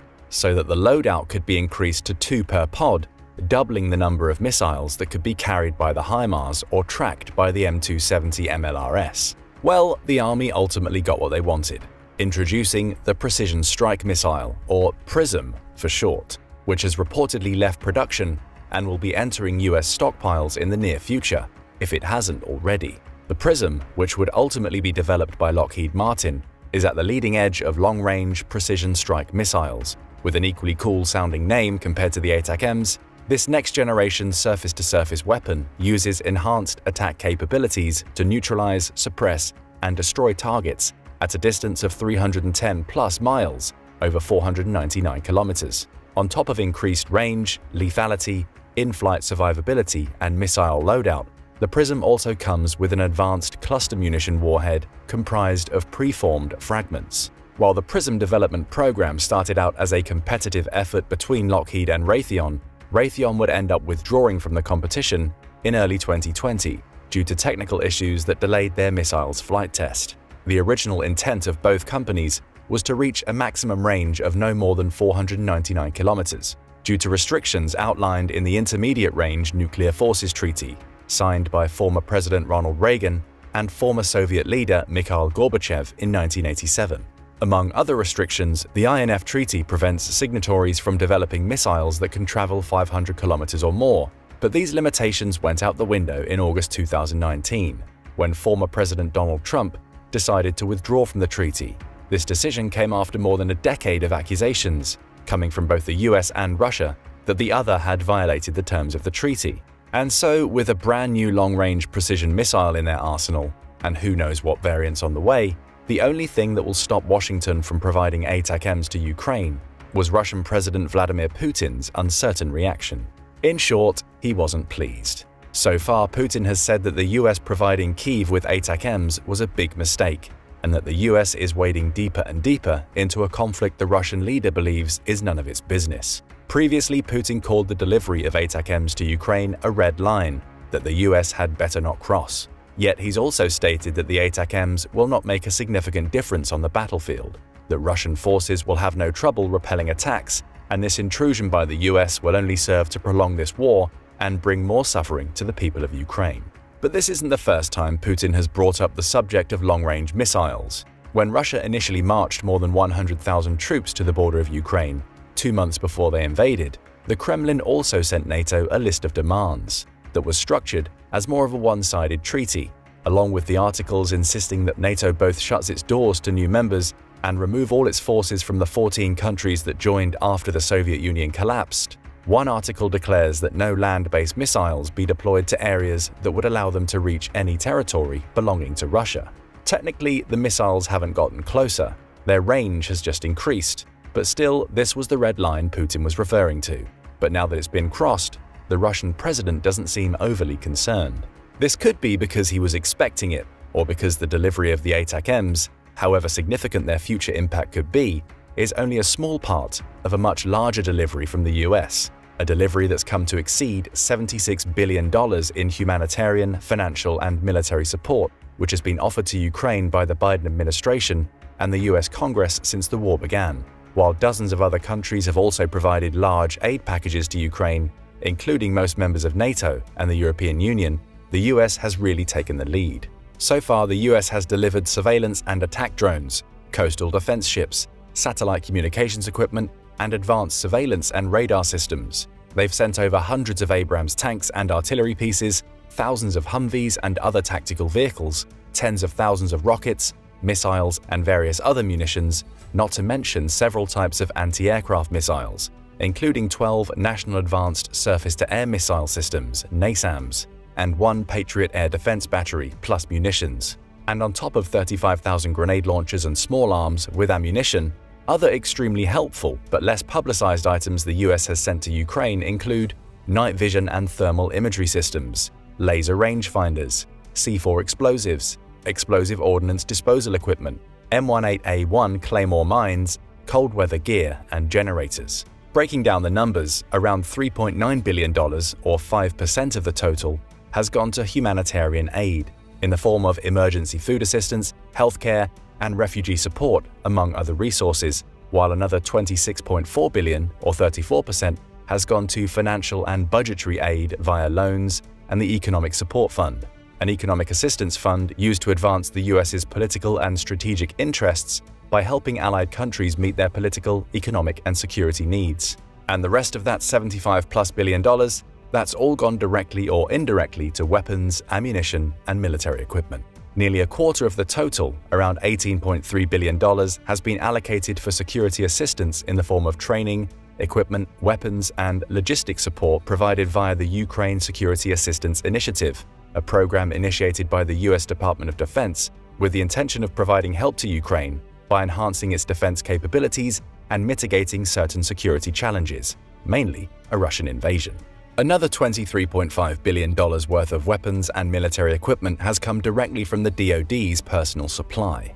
And still another $4.7 billion has come in the form of grants and loans for weapons and equipment via the Foreign Military Financing Program, another US initiative, this one providing grants and loans to nations so they can purchase weapons, defense equipment and services, and military training from the US through government-to-government sales. Long before crossing Putin's metaphorical red line with his delivery of ATACMS, Biden also stirred up the hornet's nest as well as some international controversy, when he agreed to furnish Ukraine with cluster munitions, which most countries have banned due to the increased risk their use poses to civilians by 1. Their lack of precision, and 2. The danger of undetonated ordnance being triggered accidentally later on. Still, a number of analysts in the West have asserted that the assistance offered by the US, as well as its allies, has been crucial in Ukraine's continued defense, and has even created the opportunity to launch a number of critical counteroffensives against Russia. Some analysts, as well as many supporters of Ukraine, also believe the country's failure to expel Russia will result in the subjugation of millions of Ukrainians, while simultaneously fueling Putin's ambitions to recover territory that once belonged to the former Soviet Union, which might also end up encouraging China to pursue or enhance similar aggressive tactics, which means military support for Ukraine will likely continue. To a significant degree, though it has certainly not been alone, the US has led the world in offering security assistance to Ukraine. Their javelins have halted Russian tanks during their savage assault on Kyiv. Their air defense systems have intercepted Russian strikes aimed at Ukrainian infrastructure. The US has also provided financial and humanitarian assistance, which has helped Ukraine maintain highly fundamental services such as healthcare and heat. Many NATO members, including the US and other allied nations, have, too, been cautious about getting directly involved in the conflict, being concerned primarily with Putin's not-so-subtle threats of starting a nuclear war. As we've seen, however, governments across the world have overcome their initial hesitancy and provided Ukraine with increasingly sophisticated assets, including battle tanks, modern fighter aircraft, and now, high-tech, long-range precision missile systems. But what do you think? Has the US crossed a line by sending ATACMs to Ukraine? Should NATO and its allies simply stay out of it? Are we inching closer to a global nuclear conflict instigated by Russia? Ever since Russian President Vladimir Putin launched his special military operation against Ukraine in February 2022, the war has been marked by a brutal stalemate. Russia floods Ukraine with soldiers and equipment, while Ukraine valiantly defends its territory, occasionally launching counterattacks to reclaim lost ground. For nearly 30 months, this grinding conflict has followed a predictable pattern, largely because Ukraine was restricted from using Western-supplied weapons against targets inside Russia, a move that could have escalated tensions in Europe to a dangerous level. That's all changed. In a dramatic shift, US President Joe Biden, backed by other NATO allies like the UK, has given Ukraine the green light to strike back directly on Russian soil. This bold decision shatters the so-called red line that had held Ukraine back, and it's setting the stage for a turning point in the war. Ukrainian forces have crossed into Russia, targeting the strategic region of Kursk. This marks the first time since the war began that Ukrainian troops have moved beyond their own borders. So what does this mean for Putin? Why Kursk? And most crucially, what could this development mean for the future of the Ukraine war? Let's dive into these questions, starting with the most pressing one. What on earth is happening in Kursk? On August 6, 2024, Ukraine broke through the thin Russian line of defenses separating Ukraine from Kursk, allowing its soldiers to enter Russian territory for the first time. This breakthrough went underreported on the day that it happened, possibly because media outlets were taking a wait-and-see approach under the assumption that Russia would quickly push the Ukrainian forces back. That isn't what happened.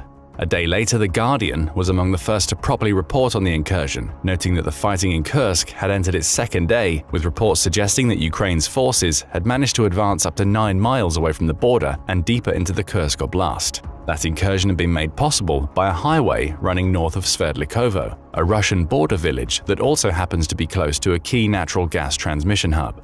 While those reports were unconfirmed at the time, The Guardian pointed out that both official and unofficial Russian sources were claiming that the incursion had happened and that it appeared to involve several hundred Ukrainian soldiers who had taken advantage of the fact that the border between their country and Kursk is one of the most lightly guarded, from the Russian perspective, on the entire front line. Russia was quick to claim that it had already neutralized the incursion. Its defense ministry claimed the incursion was neutralized on the day that it happened, only to backpedal by the time The Guardian released its report to claim that it was ongoing as of lunchtime on August 7th. Russia also provided details on what it had done to counter the offensive. It says using missile strikes and artillery, it destroyed 50 armored vehicles and inflicted 260 casualties on the Ukrainian forces. Ukraine remained tight-lipped about the entire operation. On August 8th, several other media outlets picked up on the story. These included Le Monde, a French news website, which claimed that Ukraine had actually sent 1,000 troops into Kursk, rather than the previously reported several hundred. It also reported more details on what Ukraine did once it crossed the Russian border. Backed by more than 2,000 soldiers that stayed on the Ukrainian side, defending their position and perhaps preparing to follow the initial 1,000 into Kursk, Ukraine crossed the border with 10 tanks and 20 armored vehicles. That immediately casts aspersions on Russia's claims to have destroyed 50 armored vehicles, showcasing just how difficult it is to ascertain full details of what's happened so far. Once Ukraine crossed the border, Russia declared a state of emergency in Kursk as soldiers advanced on several localities, including a small town named Sudza. These localities were bombarded with Ukrainian missiles and drones, reportedly causing at least 5 deaths and over 30 injuries. Furthermore, the August 6th incursion had resulted in fighting breaking out in Oleshnya and Goncharivka, both in the Kursk Oblast, with Russian soldiers in the latter region supposedly being surrounded and captured by Ukrainian forces. The next day saw Ukraine advance further, according to Le Monde, resulting in the capture of around 20 poorly defended Russian villages, including Gornal, Daryuno, and the previously mentioned Sverdlikovo. Those captures also led to Ukraine taking control of the Sudza gas station, a gas transfer point overseen by Russian energy giant Gazprom that represents one of the few entry points for Russian gas into the Ukrainian gas transmission system. This station matters because it's key to Russia being able to transport gas into Europe, meaning the taking of the station will put a small dent into Russia's profitable energy market. NPR also published a report on August 8th detailing the incursion. It backed Le Monde's claims of 1,000 Ukrainians entering Kursk, noting that the number comes from General Valery Gerasimov, who is Russia's chief of general staff. It also noted that it was the first such offensive carried out by Ukraine. Though it had previously backed small groups of Russian exiles as they carried out limited cross-border raids, the incursion into Kursk was the first time that Ukrainian soldiers had entered Russia since the war began. Putin was left with egg on his face. After spending so much of the war trying to portray Russia as an indomitable power to which Ukraine would crumble over time, he now finds himself having to explain why he's allowed Ukraine to take Russian territory. To rub salt into his wounds, the incursion is far from over. At the time of writing, Al Jazeera is running a live tracker covering the Ukraine war, which says the Ukrainian soldiers are still fighting Russians in Kursk. That tracker also contains a quote from Mikhailo Podolyak, a Ukrainian presidential aide, who pins the blame for the incursion on Russia. The root cause of any escalation, shelling, military actions, forced evacuations, and destruction of normal life forms, including within the Russian Federation's own territories like Kursk and the Belgorod regions, is solely Russia's unequivocal aggression, he wrote in a social media post. Al Jazeera also offers a different number for the tanks that have crossed the border, 24 instead of 10. So the details are still blurry. What we can say for sure is that Ukraine is in Kursk and that it's taken up to 1,000 soldiers over the border into Russia. Those soldiers are accompanied by tanks and armored vehicles, in addition to seemingly having access to missiles and drones. They've used these weapons well. Up to 20 small Russian villages are apparently under Ukraine's control, however temporarily that control might last, along with a key Russian gas station. All of this brings us to another key question. Why did Ukraine choose Kursk? That's a question that the White House has been asking. On the evening of August 7th, the US think tank, the Institute for the Study of War, or ISW, published an update on the incursion. It confirmed that US intelligence indicates that Ukraine has penetrated at least 2 of Russia's defensive lines on its sojourn into Kursk, as well as taking a stronghold. It also cited both satellite imagery and geolocation footage to apparently confirm the reports that Ukraine has taken dozens of captives and that it now controls the Sudza gas distribution station. These early reports have prompted the White House to contact Ukraine's leadership to quiz them on the objectives of the incursion. Speaking on August 7th, Karine Jean-Pierre, the White House press secretary, noted, "We're going to reach out to the Ukrainian military to learn more about their objectives." She also pointed out that the White House supports what she calls common sense actions to stop Russia's attacks. Perhaps the use of the term common sense is a subtle indicator of what the US thinks about the incursion. After all, there appears to be little immediate military value to taking the territory within the Kursk Oblast outside of taking the previously mentioned gas distribution station. And even then, the value is minor. That station sends gas into Ukraine and has likely seen minimal use since the war started. Digging deeper into Kursk itself further demonstrates how it appears to hold minimal strategic value.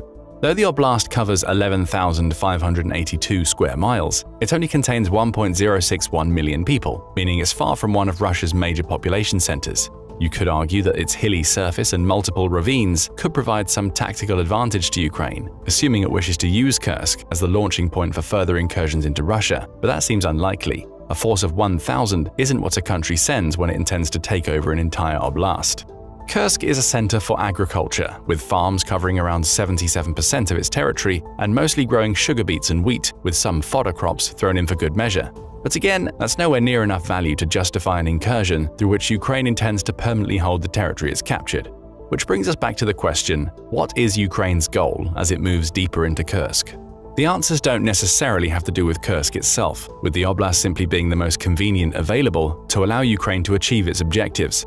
Rather, as the BBC explains, the goal may be an entirely different piece of territory, Donetsk. Donetsk, which is part of the wider Donbass region, has been a key target for Russia ever since Putin's special military operation started, and symbolically the Donetsk region is somewhat tied to Russia. A large portion of its people are ethnically Russian and speak Russian as their primary language. Granted, those ethnic Russians don't make up the majority of Donetsk's population, unlike what we saw in Crimea in 2014 and beyond, but there's certainly a Russian influence in the region.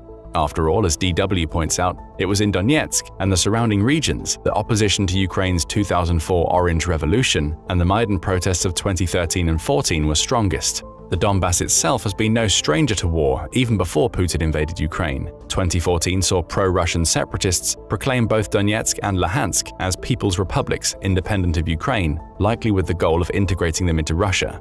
The point here is that Donetsk offers symbolic importance to Russia. With that symbolic importance comes a continued push to take the region since the beginning of the war. That's why Russia has committed so many soldiers to Donetsk. Tens of thousands of Russian troops have been poured into the region, with Russia also focusing on developing a nearly impenetrable front line through which it pushes against increasingly weakening Ukrainian resistance. Glide bombs pepper Donetsk daily, with the taking of Donetsk setting the stage for Russia's later successes in overtaking the fortress towns of Avdiivka and Bakhmut. In short, Russia is dedicating a ton of its resources to Donbass and Donetsk in particular, which makes what's happening in Donetsk all the more interesting since Ukraine entered Kursk. Speaking to the BBC, a military analyst named Mikhailo Zhirokov points out that Russia has been forced to redeploy some of the soldiers it had stationed in Donetsk following the Kursk invasion. If you look at the official reports, he claims, there were significantly fewer Russian glide bombs dropped in the Donetsk area. That means the aircraft which carry them are now elsewhere in Russia. Elsewhere is likely Kursk. Ukraine's Kursk incursion has been a success in terms of pulling Russian forces away from a region in which they were previously focused. That may have been the goal all along. Throughout the course of the Ukraine war, Russia has succeeded in focusing the brunt of the fighting in areas in which it wants to take. That's logical, as the invading force, Russia essentially forces Ukraine to react by sending troops to whichever areas on which it focuses. This natural ebb and flow of the war has resulted in Russia leaving scant defenses across some areas of the front line it shares with Ukraine. The northeastern borders, which Ukraine crossed to enter Kursk, were some of the most minimally defended of all. So what we're likely seeing with the Kursk incursion is Ukraine forcing Russia to divert troops away from regions that Russia considers a priority. In creating those diversions, Ukraine weakens the Russian front lines in Donetsk, perhaps opening the door for counterattacks against Russia's offensives. If nothing else, the diversions offer a reprieve to Ukrainian soldiers near Donetsk, who are being bombarded by Russia's glide bombs, giving them time to regroup and reorganize their defenses. Ukraine is essentially keeping Russia honest. It's forcing Putin to realize that he can't be complacent when it comes to taking on Ukraine. Any weakness he displays, such as not reinforcing the front lines near Kursk, can be exploited by Ukraine and used against him. That brings us to a secondary reason why Ukraine may have moved into Kursk. Ukraine is showing that it, along with many of its supporters, is unafraid of crossing a red line. We touched on this earlier when we talked about how several Western nations are allowing Ukraine to use their weapons to attack Russia in its own territory. Perhaps the Kursk incursion is an extension of that. Ukraine will not only fire missiles behind the front lines, but it will actively take Russian territory to show Putin that it's just as capable of invading and fighting within Russia as Russia is of invading Ukraine. Interestingly, Ukraine may even have a modicum of support from the US with this incursion. Though the US is still seeking answers from Ukraine, as we mentioned earlier, the White House also pointed out that the restrictions the US has in place for the use of its weapons in Russia's territory haven't changed. Tellingly, White House spokesman John Kirby went on to say that the Kursk incursion was not a violation of our policy. So the US is looking for common-sense answers, but Ukraine's actions are very unlikely to cause any tensions between it and its most powerful Western ally. So we have two potential reasons for the Kursk incursion so far. Ukraine has used it to stretch Russia's forces along the front lines, potentially relieving pressure in Donetsk. And also it may be using the incursion to showcase just how far it and its Western allies are now willing to step over the red lines that previously prevented Ukraine from doing anything but defend itself against Putin's special military operation. But there's another reason why Ukraine may have chosen now to take territory in Kursk: negotiations. In May 2024, reports started surfacing about Putin being ready to end the Ukraine war through a negotiated ceasefire that would recognize the front lines at the time. From that ceasefire, Russia would enter deeper negotiations that would likely see it try to claim the Ukrainian territory it controlled at the time. That would have seen it essentially take much of the Donbass, including Luhansk and Donetsk, as well as southern regions such as Mariupol. In other words, Russia had a powerful negotiating position. No matter how faltering its invasion of Ukraine may have been, it had still successfully taken territory and was now ready to end the war, claiming that territory permanently. Reuters noted that several sources inside the Kremlin believe Putin was ready to push for these negotiations. One of the 5 it spoke to claimed, "Putin can fight for as long as it takes, but Putin is also ready for a ceasefire, to freeze the war." Putin himself had practically said as much during a May press conference he held in Belarus, in which he said, "Let them resume," when talking about the possibility of negotiations opening. However, that resumption could only happen if the negotiations were based on the realities on the ground. Ukraine would have to cede territory for Russia to stop, and worst of all, Ukraine had no leverage that it could bring to the negotiating table. With the taking of around 20 villages and a key gas distribution system in Kursk, Ukraine now has leverage. It's possible that Ukraine has taken this territory intending to hold it for the long term. If that's the case, we'll see more troops funneling into Kursk in the coming days. Remember that Ukraine sent an extra 2,000 to support the 1,000 who entered, and more territory taken. Should Russia and Ukraine enter negotiations while Ukraine still controls this territory, it finally has some leverage to bring to ceasefire talk. Ukraine's President Volodymyr Zelensky could tell Putin that he would be willing to trade the territory in Kursk for some of the Ukrainian territory Russia has taken. Whether that approach would work, or if Russia would be willing to enter negotiations when Ukraine controls some of its territory, remains to be seen. Which brings us to the final big question we'll ask in this video. What comes next? Russia's response, for one thing. In the immediate aftermath of the Kursk invasion, the oblast's regional governor, Alexei Smirnov, declared a state of emergency. He claimed the move was necessary to eliminate the consequences of enemy forces coming into the region. Air alerts were issued over Kursk, with Russia scrambling fighter jets, which the BBC says were filmed flying low to the ground over the region on the hunt for Ukrainian soldiers. This footage lends credence to Mikhailo Zhrokov's claims that Russia was diverting fighter jets from the Donetsk region to handle its Kursk crisis. Meanwhile, Ukrainian politicians have found themselves just as curious about the reasons behind the incursion as everybody else. Speaking on Facebook, Alexei Honcharенko, a member of Ukraine's parliament, claimed the attacks has led to the taking of territory before adding that he didn't know what the plan was. However, he claimed it would show Europeans and Americans that Russia can and needs to be attacked. Again, the message here is to support Ukraine in crossing even more red lines. After all, this is the first time since World War II that any Russian territory has been occupied by an opposing force. And as Honcharенko points out, Putin did not turn to nukes and so on, meaning Ukraine is showing the world that the world should not be scared of escalation or the reaction of Putin. Another humiliation for Putin. Despite all of the threats he's made during the war, which have included threats of deploying tactical nuclear weapons, red line after red line has now been crossed. Now he has Ukrainian troops in his territory and he hasn't followed through on any of his threats. Is that because he's smart enough to know that going nuclear would lead to World War III? Or is he not following through on his threats because he knows that Russia couldn't handle a war with NATO and the US after having depleted itself so thoroughly in Ukraine? Back in Russia, Andrei Belyusov, who became Russia's defense minister in May 2024 after previously serving as the country's first deputy prime minister for 4 years, faces his first major test. Part of passing that test appears to be taking part in the Kremlin's efforts to turn the incursion into pro-Russian propaganda. Putin is spearheading this campaign, claiming on the second day of the incursion that Ukraine's actions were not only a major provocation, but that its soldiers were firing indiscriminately at civilians, their homes, and Kursk's public buildings. Those claims aren't yet confirmed. Militaristically, Russia has clearly sent forces into Kursk to push back the Ukrainian advance, though it's unclear how successful they've been. Valery Gerasimov, Russia's chief of general staff, claims that Russia is continuing to destroy the adversary in areas directly adjacent to the Russian-Ukrainian border. That's a statement vague enough to suggest that Ukraine is still in Kursk and Russia hasn't been able to repel the 1,000 soldiers in the territory just yet. Even worse for the Kremlin is that these public claims of pushing back Ukraine are being disputed on Telegram, which is Russia's most popular social media channel. Several pro-war channels on the network claim the situation is far worse for Russia than the politicians are claiming. One such channel, Rybar, says that the situation is continuing to deteriorate, while noting that Ukrainian formations were advancing towards towns. Again, those claims aren't confirmed either. It all adds up to a confused state of affairs, in which we know Ukrainian soldiers are in Kursk, but we're still uncertain exactly how successful or otherwise they are following the initial taking of villages and a gas distribution station. Add claims of captured Russian soldiers into the mix and you get even more confusion. An August 9th report in the Kyiv Independent claims that drone footage published by Ukraine shows 32 captured Russian soldiers, adding that the Telegram post that showcased the footage claimed that a further 8 were out of frame. More claims were being made, but they offered yet another example of claims that can't be verified independently. What is clear is that the Kursk incursion shows a change in Ukrainian tactics. For over 2 years, it has bedded into its own territory, fortifying to enable it to defend against slow Russian advances. That approach has proved lethal for Russia. It's lost 588,540 soldiers since the start of the war, according to Ukraine's Ministry of Defense. But now, whittling away at the seemingly never-ending stream of soldiers Putin is sending into Ukraine isn't enough for Zelensky. The incursion into Kursk shows that Ukraine is willing to go on the attack, which will send shockwaves throughout Russia as Putin realizes that his country is no longer safe behind the front lines of the Ukraine war. That change in approach could lead to consequences for Ukraine in the long run. That could especially be the case in Africa, where the BBC claims Ukraine has been trying to win allies during the war with Russia.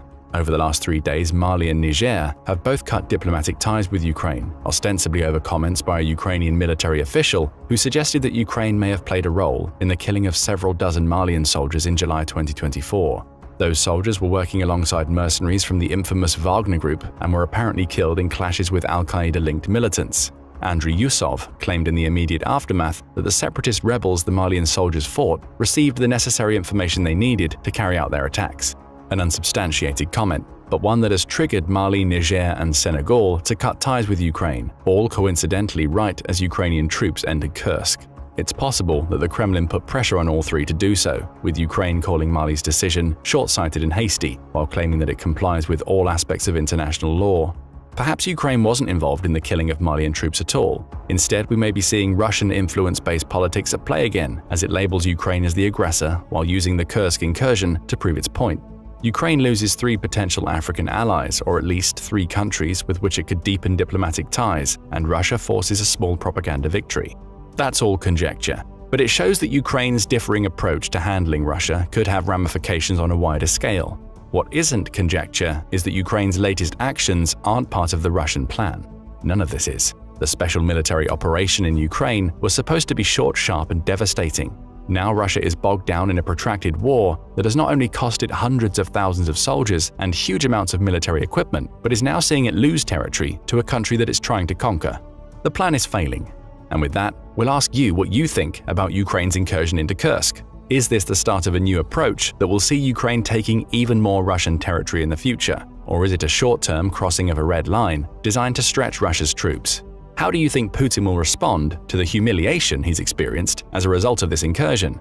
On April 13, 2024, Iran launched a barrage of attacks against Israel, sending over 300 drones and cruise and ballistic missiles its way.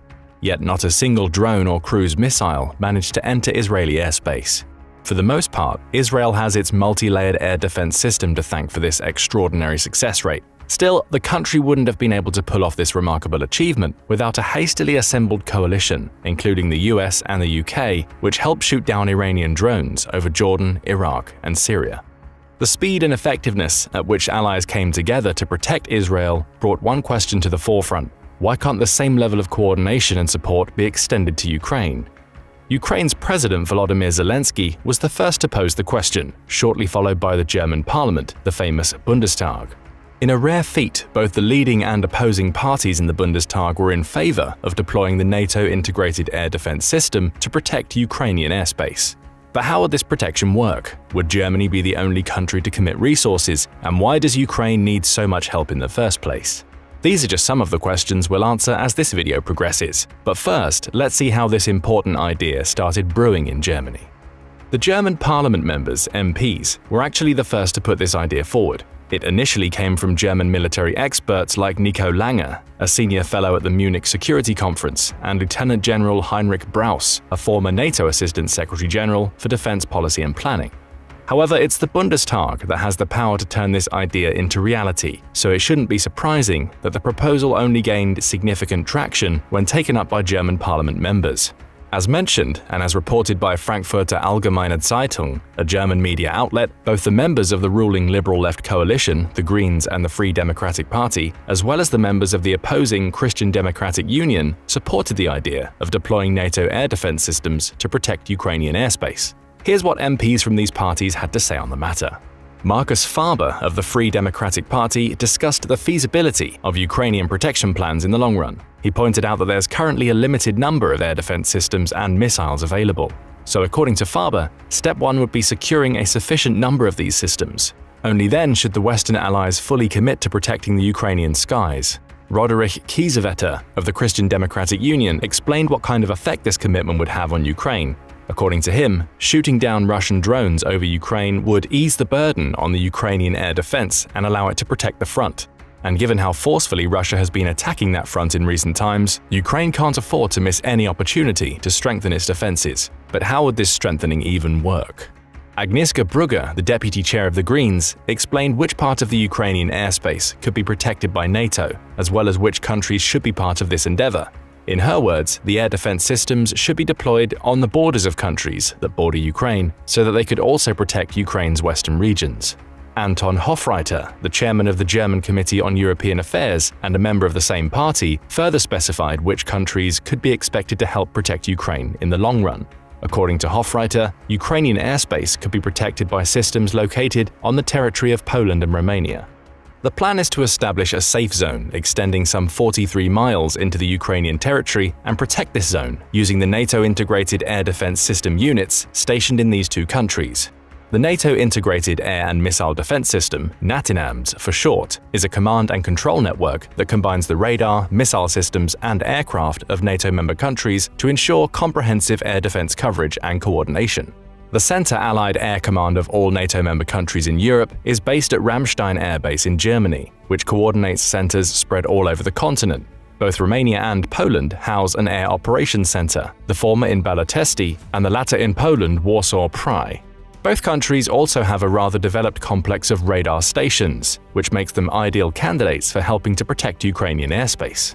As far as their equipment goes, the Polish Air Force boasts the Backbone system, comprised of 3 NUR-12M and 3 RAT-31DL long-range radars, while the Romanian Air Force possesses 5 ANFPS-117 air search radars distributed across 5 radar stations. But as you probably know, radars alone aren't enough to ensure effective air defense. That's why additional air defense systems would have to be set up on the territory of these two countries. For now, we can only speculate on what these systems might be based on the model used for this proposal, the Iranian attack on Israel. With this in mind, let's look at how this attack unfolded and, more importantly, how it was thwarted. Sometime after midnight on April 13th, the Israeli air raid alerts blasted through the night. Citizens were urged to seek shelter as explosions erupted in the distance. The reason for these alerts lay in the 170 drones, 110 ballistic missiles, and 30 cruise missiles launched by Iran, targeting strategic locations throughout Israel. However, the explosions echoing through the air weren't the sounds of these missiles and drones hitting their target. No, they were the sounds of successful interceptions. Only a handful of the 110 ballistic missiles managed to reach the country, while none of the 170 drones and 30 cruise missiles had the chance. This was made possible by the swift reaction of several countries. The projectiles were fired from Iran's territory, as well as Iraq, Syria, and Yemen. They were intercepted and downed by Israel, the US, the UK, and Jordan. Let's start with Israel. As part of the first line of defense, the country sent the F-35 combat fighters to intercept the projectiles. This was possible due to the fact that most of the projectiles were sent from relatively far away. The shortest distance from Iran to Israel is about 620 miles and includes the airspaces of Iraq, Syria, and Jordan. With this swift action, Israel was able to take out 25 of the 30 cruise missiles outside the country. For any projectile that managed to slip through the first line of defense, Israel used the Aerial Defense Array, a newly installed national air defense system. The system in question has been in place since Hamas attacked Israel on October 7, 2023, and it consists of 3 layers. Layer number 1, the Arrow missile defense. The highest tier of the aerial defense array was used to physically intercept long-range ballistic missiles, and it did so successfully, primarily relying on the Arrow 3 exo-atmospheric hypersonic anti-ballistic missiles. Layer number 2, the David's Sling. The middle tier of the aerial defense array was employed to take out short-range ballistic missiles, cruise missiles, and drones, downing them as far as 186 miles away from Israel. Layer number 3, the Iron Dome system. This system is the reason why none of the 170 drones fired by Iran reached Israeli airspace, let alone any of their targets. Though this system was initially designed to protect cities and strategic sites against unguided rockets, it's recently been upgraded to take out drones as well. A decision that has obviously saved the day in Israel. So that's how Israel alone defended its territory against the incoming threat. But what about the allies? According to US President Joe Biden, the US forces helped Israel take down nearly all drones and missiles launched on that fateful Friday. The US Central Command, CENTCOM, went into more detail. According to CENTCOM, its forces took out over 80 drones and at least 6 ballistic missiles, some of which, 1 missile and 7 drones, were destroyed before they were even launched from the Houthi-controlled areas of Yemen. Others were downed over southern Syria, with air defense systems deployed from undisclosed bases in the region. 2 aircraft and 2 destroyers that the US moved to the region before the Iranian attacks also helped, shooting down 4 to 6 ballistic missiles. But as helpful as these counterattacks were, they weren't the most significant contribution to the Israeli defensive operation. The US intelligence was. The intricate command and control system set up between the US, Israel, and some Arab neighboring countries provided extremely precise intelligence that essentially helped Israel neutralize all the threats coming its way. So the US did its fair share in defending Israel. What about the UK? The UK also rose to the occasion, sending Royal Air Force Typhoon combat jets to shoot down a number of Iranian drones. As for Jordan, you might be surprised to see this country among the nations helping down threats coming for Israel, given how critical Jordan was of the Israeli actions against Hamas in Gaza. However, Jordan didn't do it for the sake of protecting Israel, despite having a peace treaty with the country. It did it to protect its citizens, as a number of Iranian missiles and drones entered Jordanian airspace. Remember, Jordan was a part of the shortest route from Iran to Israel. For this endeavor, Jordan relied on its advanced radar systems, air-to-air missiles, and F-16 supersonic fighter jets, which proved extremely useful, even at night. France was also involved in the conflict, but there's no official information on whether the country downed any drones or missiles. For now, all that's known is that it helped patrol Israeli airspace. Given how comprehensive the response to the Iranian attacks was, it shouldn't be surprising that only 5 ballistic missiles managed to evade air defenses and impact Israeli territory. 4 of them landed in the Air Force base housing the Israeli F-35 fighter jets, the very same jets used to defend Israel against Iran. The only missile that did any damage hit a runway. The others hit hangars which were either empty or out of use. The 5th ballistic missile did manage to reach Israel, but it didn't reach its intended target, a radar site in the north of the country. So there you have it, a masterclass on how a well-coordinated and multi-layered air defense system, supported by international collaboration and advanced technology, can effectively neutralize a significant missile and drone threat. So what's the issue? Why can't the same be done in Ukraine? Well, for starters, Ukraine's air defense system doesn't even come close to the sophistication and integration of Israel's air defense network. This rang true even before the Russian invasion, but the conflict has further exacerbated the challenges. As Zelensky put it, Ukraine lacks the sufficient air defense equipment to protect the country against the Russian terror. However, he also declared that another, more important element was missing for this defense: the world's determination to protect Ukraine and stand up against Russia in the skies. That's the reason Zelensky asked for allied help to protect the Ukrainian airspace in the first place. As he pointed out, neither Israel nor Ukraine are NATO member countries. So if NATO allies can help protect Israel against missiles and drones, what stops them from doing the same for Ukraine? Unfortunately, the answer is rather simple: a fear of drawing NATO into a war against Russia. Though the Israeli scenario demonstrated that NATO allies can interfere without joining the conflict, it seems that the situation in Ukraine is viewed through a different geopolitical lens. That's why the US and the UK outright refuse to commit any resources to guarding the Ukrainian airspace. As John Kirby, the White House National Security Council Strategic Communications Coordinator, explained the US's refusal to help Ukraine in 7 words: different conflicts, different airspace, different threat patterns. Though he did add that President Biden always made it clear that the US had no plans to directly engage in the conflict in Ukraine. The country is, however, Ukraine's #1 military aid provider by a margin, which means the US provides Ukraine with the necessary weapons to protect its airspace, and this is no small feat. As for the UK, the country's Foreign Secretary David Cameron was a bit more direct when addressing the UK's refusal to help Ukraine shoot down Russian drones. In an interview with LBC, a UK radio station, he outright said that the reason for the refusal lies in the fear of escalating the conflict into a direct confrontation with Russia. His exact words were, "If you want to avoid an escalation in terms of a wider European war, I think the one thing you need to do is avoid NATO troops directly engaging Russian troops. That will be a danger of escalation." Cameron added that using fighter jets to down drones, as the UK did in Israel, isn't always the best option. Air defense systems are more effective.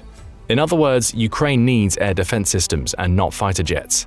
The UK lacks the former, or at least the systems that would make the biggest change, the Patriot surface-to-air missile system. However, a lack of sufficient air defense systems isn't the only reason why Ukraine is desperately asking Germany and other NATO allies for help. The problem also lies in the proliferation of Russian drones. Russia was somewhat slow to adapt drone technology, but it's now making up for it by growing its fleet at an unprecedented rate. This particularly applies to the so-called kamikaze drones, a kind of aerial weapon designed to loiter around a target until it's located and then attack it by crashing into it. Russia is going all out on these drones. At first, Russia imported them from Iran, opting for the country's Haysa Shahed 136 models. In 2 years, Russia has imported thousands of these drones and fired over 4,600 of them. With a reported weight of about 440 pounds, they fly as fast as 115 miles per hour and have a flying range between 620 and 1,550 miles. Though the Shahed 136 drones were believed to be extremely cheap for unmanned aerial vehicle technology, a leaked correspondence suggests that Russia has been paying between 193,000 and 290,000 per drone. The former figure applies to batches of 6,000 drones, while the latter is for batches of 2,000 drones bought. That's likely why Russia has set up domestic production facilities that allow it to be substantially less dependent on Iranian drones. According to reports, Russia plans to produce 6,000 of these drones domestically by the summer of 2025. And the more drones that are produced, the more will be launched against Ukrainian targets, depleting the country's anti-drone ammunition. To make matters worse, Russia has also been experimenting with modifying the Shahed 136 to make them even more destructive. Some of these experiments include spraying drones to reduce detection and adding cameras to enhance reconnaissance capabilities. Though these modifications are yet to make any change in the Russian war effort, they serve as a concerning reminder that Russia will stop at nothing to advance its military capabilities and crush Ukrainian resistance. These incessant efforts also include working with Iran on developing new attack drones specifically for the war in Ukraine. The drones, cited as a huge concern for Ukraine, are described as explosive and reconnaissance drones that could potentially seek out high-value targets, including the US and UK multiple-launch rocket systems used on the Ukrainian battlefields. The Shahed 107 drones, as they are called, are roughly 8 feet long, can be launched from a vehicle, and have a flying range of up to 930 miles. Another testament to the Russian "the end justifies the means" mentality is the fact that the country has children producing its drones. Yep, you heard that correctly. Activists from the cyber resistance group published a series of documents that prove that the previously mentioned Shahed 136 combat drones are manufactured by underage civilians enrolled in the Alabuga Polytech College in the Alabuga Special Economic Zone. In 2024 alone, these unexpected manufacturers are expected to produce 10,000 drone units. To reach this staggering number, over 500 students have been allocated to the drone production project. That's roughly 40% of the total number of students enrolled in 2023, which was 1,209.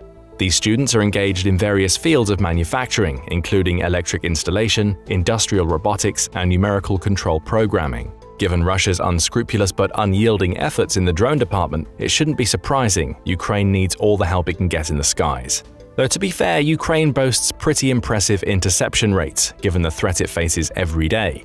But when it comes to suicide drones, only a 100% interception rate would be considered satisfactory. Why?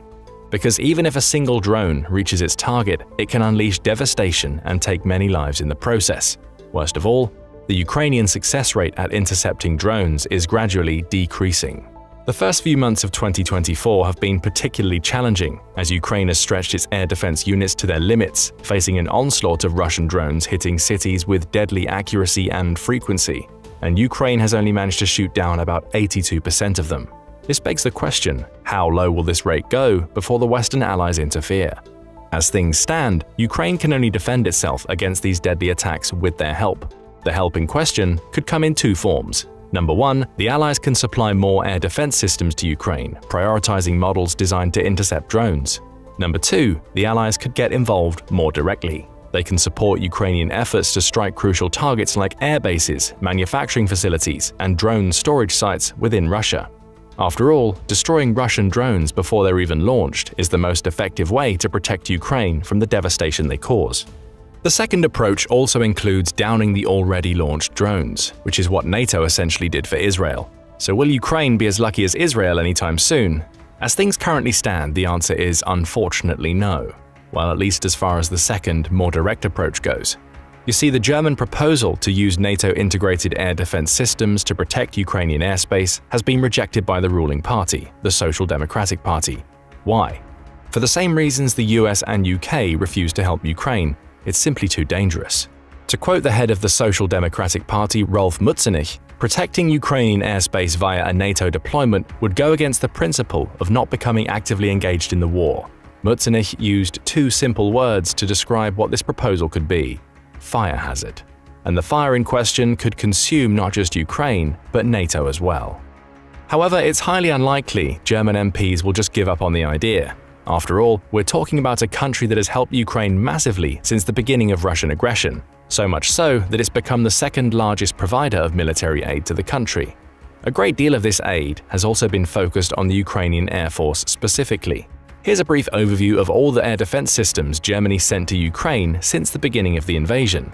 9 TRML-4D air surveillance radars, 2 Skynex air defense systems with ammunition, 52 Gepard self-propelled anti-aircraft guns with spare parts, 146,000 rounds of ammunition for the Gepard guns, 4,000 rounds of practice ammunition for self-propelled anti-aircraft guns, 500 Stinger man-portable air defense systems, 2,700 Strela man-portable air defense systems, 3 Iris-T SLM and 1 Iris-T SLS air defense system with missiles, and 2 Patriot air defense systems with missiles and spare parts.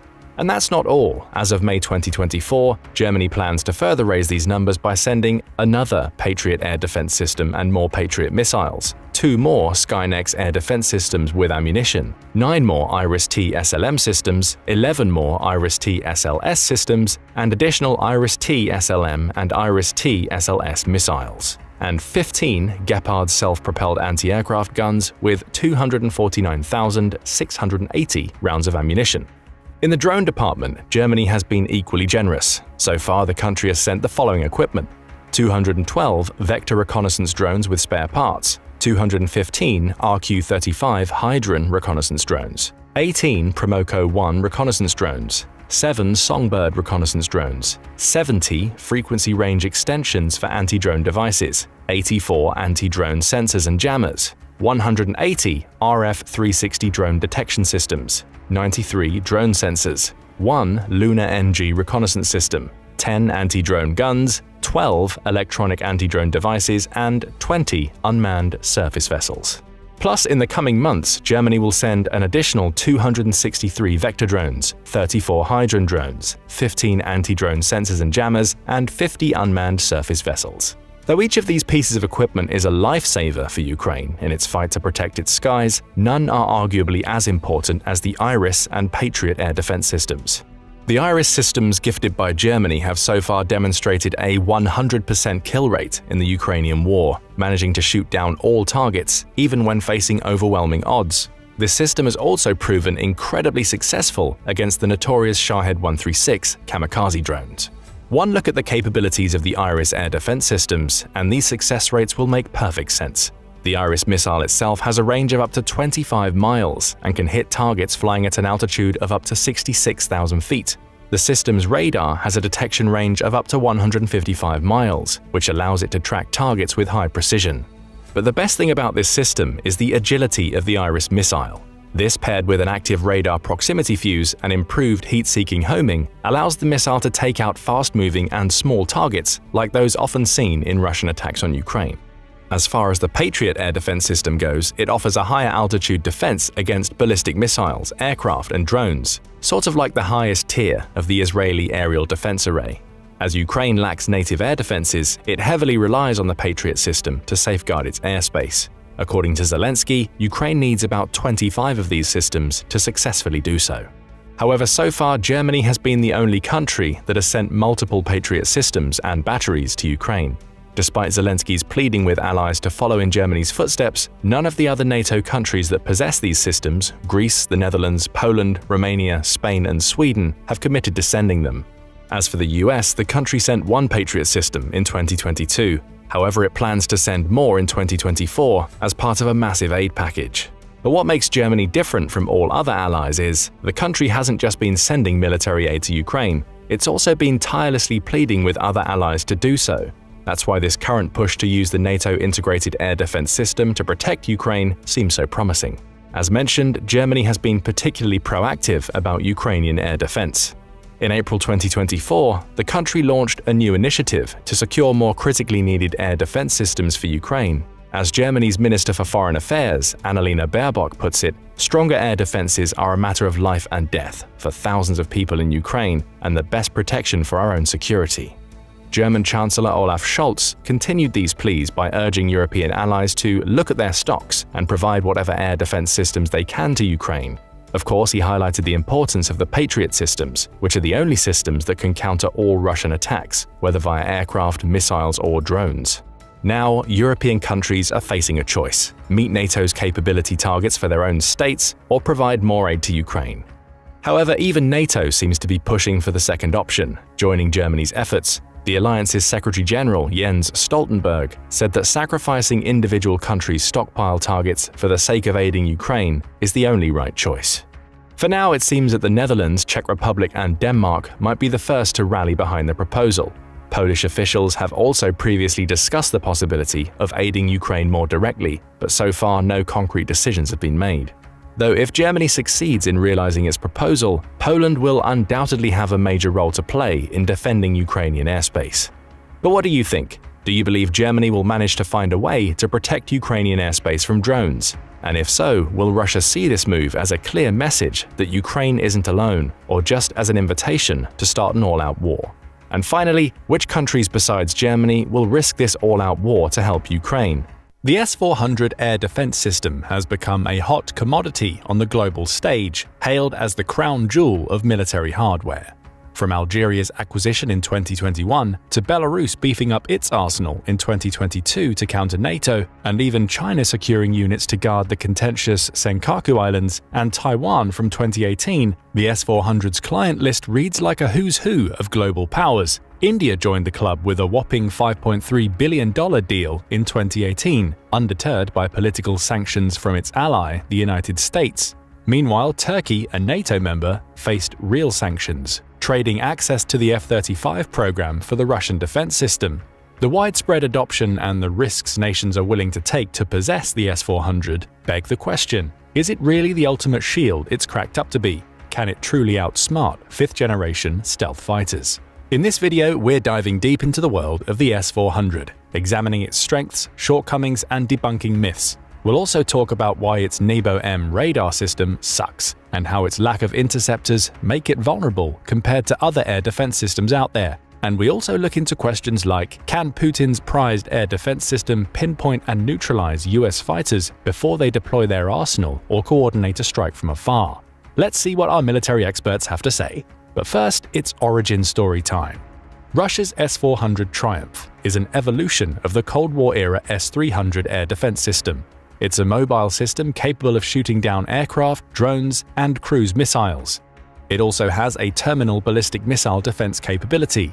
According to the Center for Strategic and International Studies, the S-400 has the mission equivalent to the United States' Patriot missile defense system. Born amidst the post-Soviet turmoil of the early 90s, the S-400, a successor to the formidable S-300, emerged not as a reinvention, but as an evolution. With 70 to 80% of its technology rooted in its predecessor, how did Russia enhance this system to meet the modern battlefield's demands?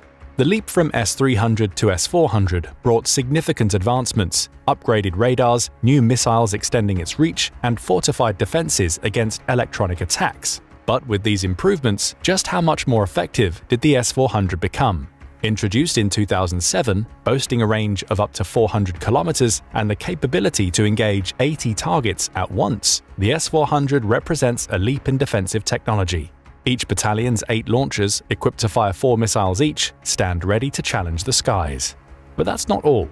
The S-400's primary weapon system is the 48N6 missile series, which has a 250-kilometer range and can intercept incoming ballistic missiles across a radius of 60 kilometers. Reportedly, these missiles are capable of intercepting hypersonic projectiles up to a speed of Mach 8, flying at the edge of its range. Intercepts of targets flying at speeds over Mach 14 have also been reported. 2 additional missiles are supposedly under development for the S-400 launcher. The first is the 77N6. Unlike the other 2, this missile uses hit-to-kill technology equivalent to the Patriot's PAC-3. Such technology provides a particular advantage in a nuclear missile defense role, as the lack of a detonation would limit radioactive fallout. The 77N6 was in testing as of July 2021 and was supposed to enter service in 2022. The same missile was also meant to be available for Russia's newer S-500 system. However, both this missile and the S-500 appear to be behind schedule, perhaps unsurprisingly. The third missile supposedly in the S-400's arsenal is the 40N6. This projectile is supposed to bring the S-400's range up to 400 kilometers. In July 2023, it reportedly completed new tests. In November, the Russian Ministry of Defense announced that it would be producing at least 1,000 of these missiles in 3 years, though sanctions make this production rate questionable. The experts at CSIS are also skeptical that the S-400's radar capacity will allow the 40N6 to operate at its purported range. The S-400 is one of the key pieces of military infrastructure for the heavily fortified Russian enclave of Kaliningrad on the Baltic coastline. In addition to territorial defense, the Russian strategy for its deployment there has been to use it as an anti-access area denial system to disrupt the movement of NATO forces should a confrontation arise.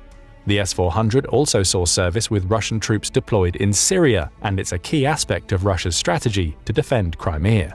On February 25, 2022, the day after the invasion, the S-400 got its first confirmed combat kill when it shot down a Ukrainian Su-27 fighter jet operating around the country's capital of Kyiv. The kill of the plane, piloted by Colonel Alexander Oksenchenko, who was well known on the airshow circuit, was reportedly the longest-range downing of an aircraft on record. The S-400 continued to prove its worth in early March 2022, when it shot down 4 more Ukrainian Su-27s on the 5th of that month. Aside from its purported long-range and high-altitude defense, the S-400 is also capable of being used in offensive roles. In January 2023, Russia used the air defense system as part of a missile attack on Kyiv, with the staging point being Bryansk Oblast within Russian territory.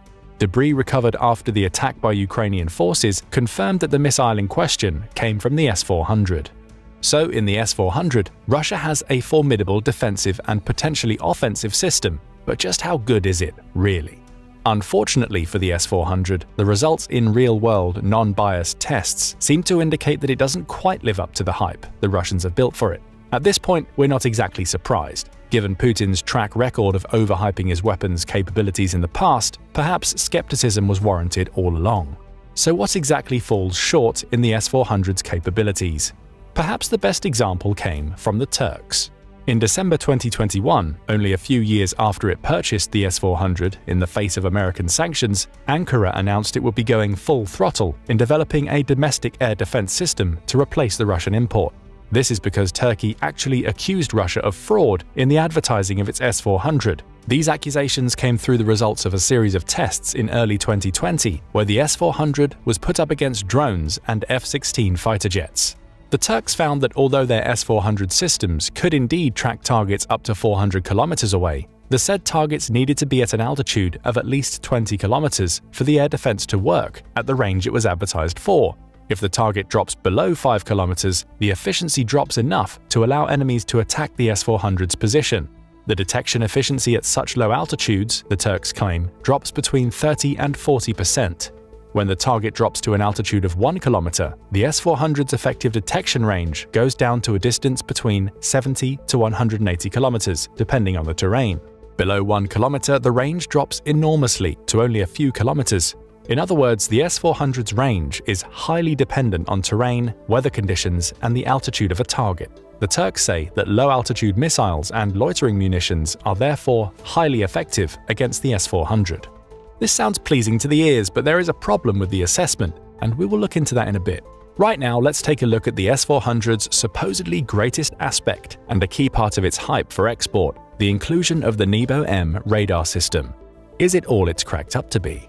Here's how it works. This radar uses a pair of low-frequency arrays in the VHF and L bands. Supposedly, such low-frequency radar bands enhance the S-400's ability to detect stealth aircraft like the F-22 and F-35. These planes are specifically designed to be less detectable to high-frequency radar bands because these are the bands which enable missiles to hit their targets. In contrast, lower-frequency radar bands such as the VHF and L bands are better able to detect stealth aircraft from a long distance, and they are not designed to be stealthy against these frequencies in the same way. At first glance, the S-400 system is well equipped to handle this mission. A 2014 study done by Konstantinos Zakidis of the Hellenic Air Force seemed to reveal that the NEBO-M radar was capable of detecting the F-117 Nighthawk 250 kilometers away and could still detect it at a range of 72 kilometers even when under attack from enemy electronic warfare efforts such as jamming. This seemed to suggest that the S-400 would indeed be effective against stealth aircraft and capable of shooting them down. However, there are several problems with this item of hype. First, the F-117 was retired from active service in the late 2000s, so it was a poor choice to use as an example. Second, the F-22 and F-35 are far less detectable than the F-117, with radar cross-sections between 2 and 30 times smaller. Most importantly, being able to detect a stealth aircraft is not the same thing as being able to shoot it down. Detection with a low-band radar in the VHF and L bands will not by itself allow the S-400 to shoot down an incoming F-22 or F-35 because this is not sufficient for it to get a lock with one of its missiles. Only detection at higher frequencies can successfully guide a missile home. To get around this problem, the two low-frequency bands are designed to share their data with the third band in the S-400, the high-frequency Gamma S1 array, which broadcasts in the X and S bands. These can guide a missile to its target. In essence, the two low-frequency bands first track the incoming fighter, and then the high-frequency array is capable of using that data to shoot it down. Or so the Russians say. In a contest between the S-400 and America's stealth aircraft, the outcome comes down to a simple question. Will the Russian air defense system be able to detect and shoot down the fighters before they can use their own weapons or call in a strike from somewhere else? Because of their smaller radar cross-sections, the F-22 and F-35 will be able to evade detection from the S-400 at much shorter ranges than the F-117. If the F-35's cross-section is, as reported, about the size of a golf ball, the Lightning II would only be detectable up to a range of about 20 miles, and that's at a low frequency. The USAF brass has admitted that the F-35 is stealthier than the F-22, but the Raptor would have a more or less similar level of protection. These two fighters would therefore almost certainly be in a position to destroy the S-400 with a long-range air-to-surface missile before they can be detected, much less threatened with a surface-to-air missile like the 48N6.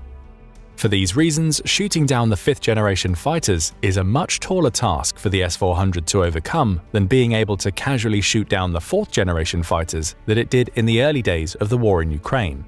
The problem becomes more pronounced when considering that the F-22 and F-35 have electronic warfare measures. Unlike the Su-27s it had demonstrated success against in February and March 2022, America's planes would be jamming the S-400. Ukraine's planes couldn't do this.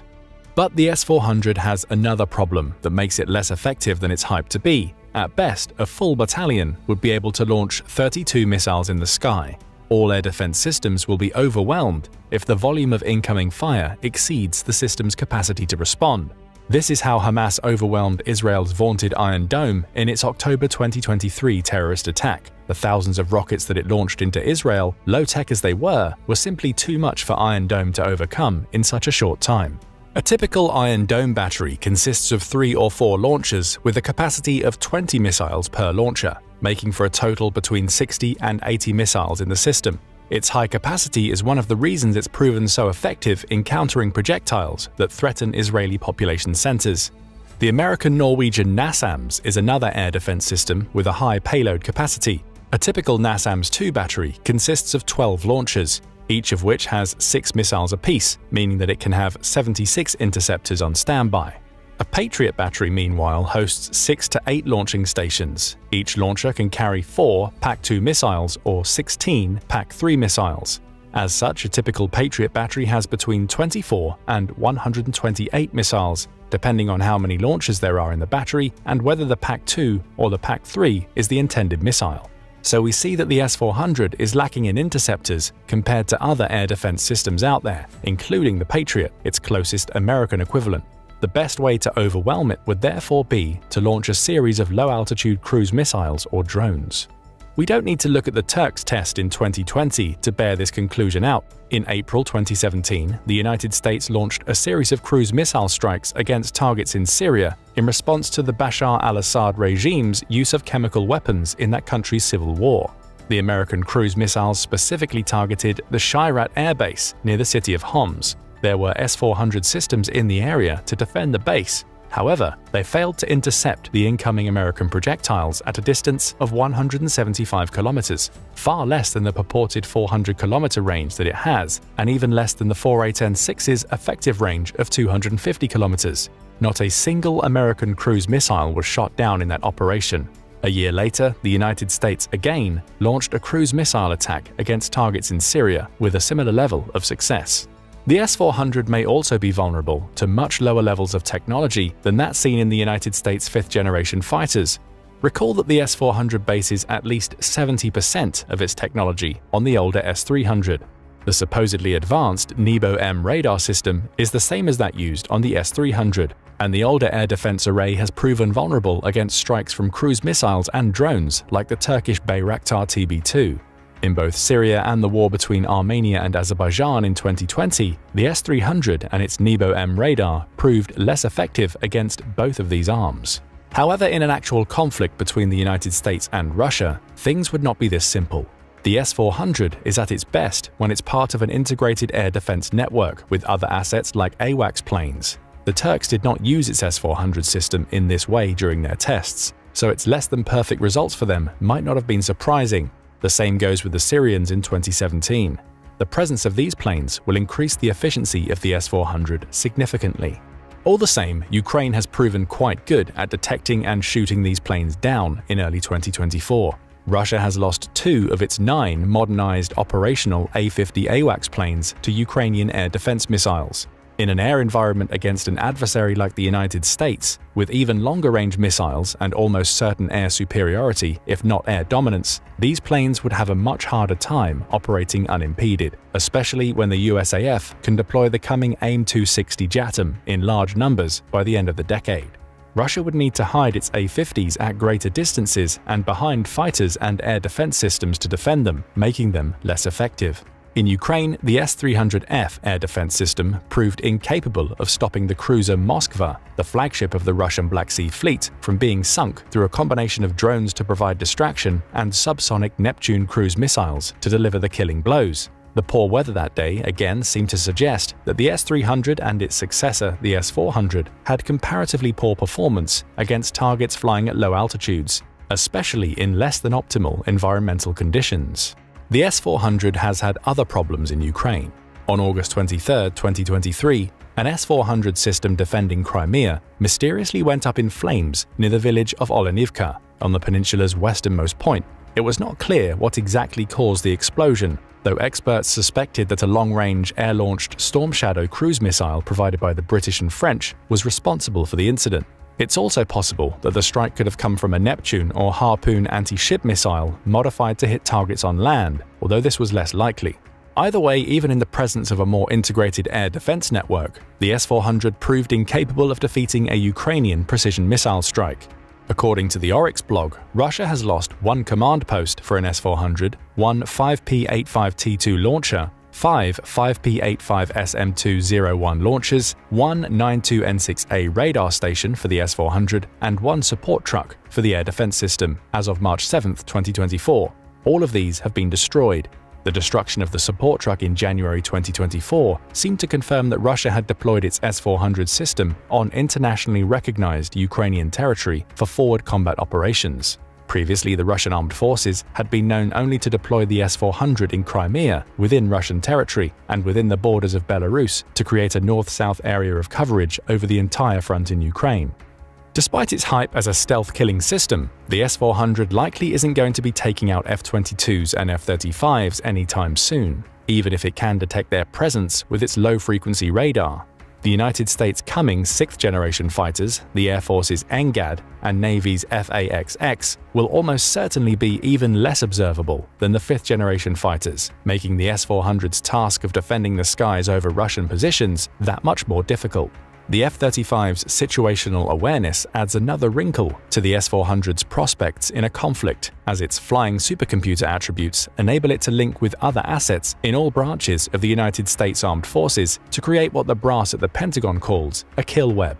This will be especially pronounced when the F-35 gets its Block 4 upgrades. So, for example, the F-35 might be able to spot an S-400 air defense system, and then, instead of attacking it itself and making it more vulnerable to being counterattacked, it can instead relay the data to a ship offshore that can then in turn send a barrage of cruise missiles against the Russian target, or command drones to attack it in order to cut down on costs.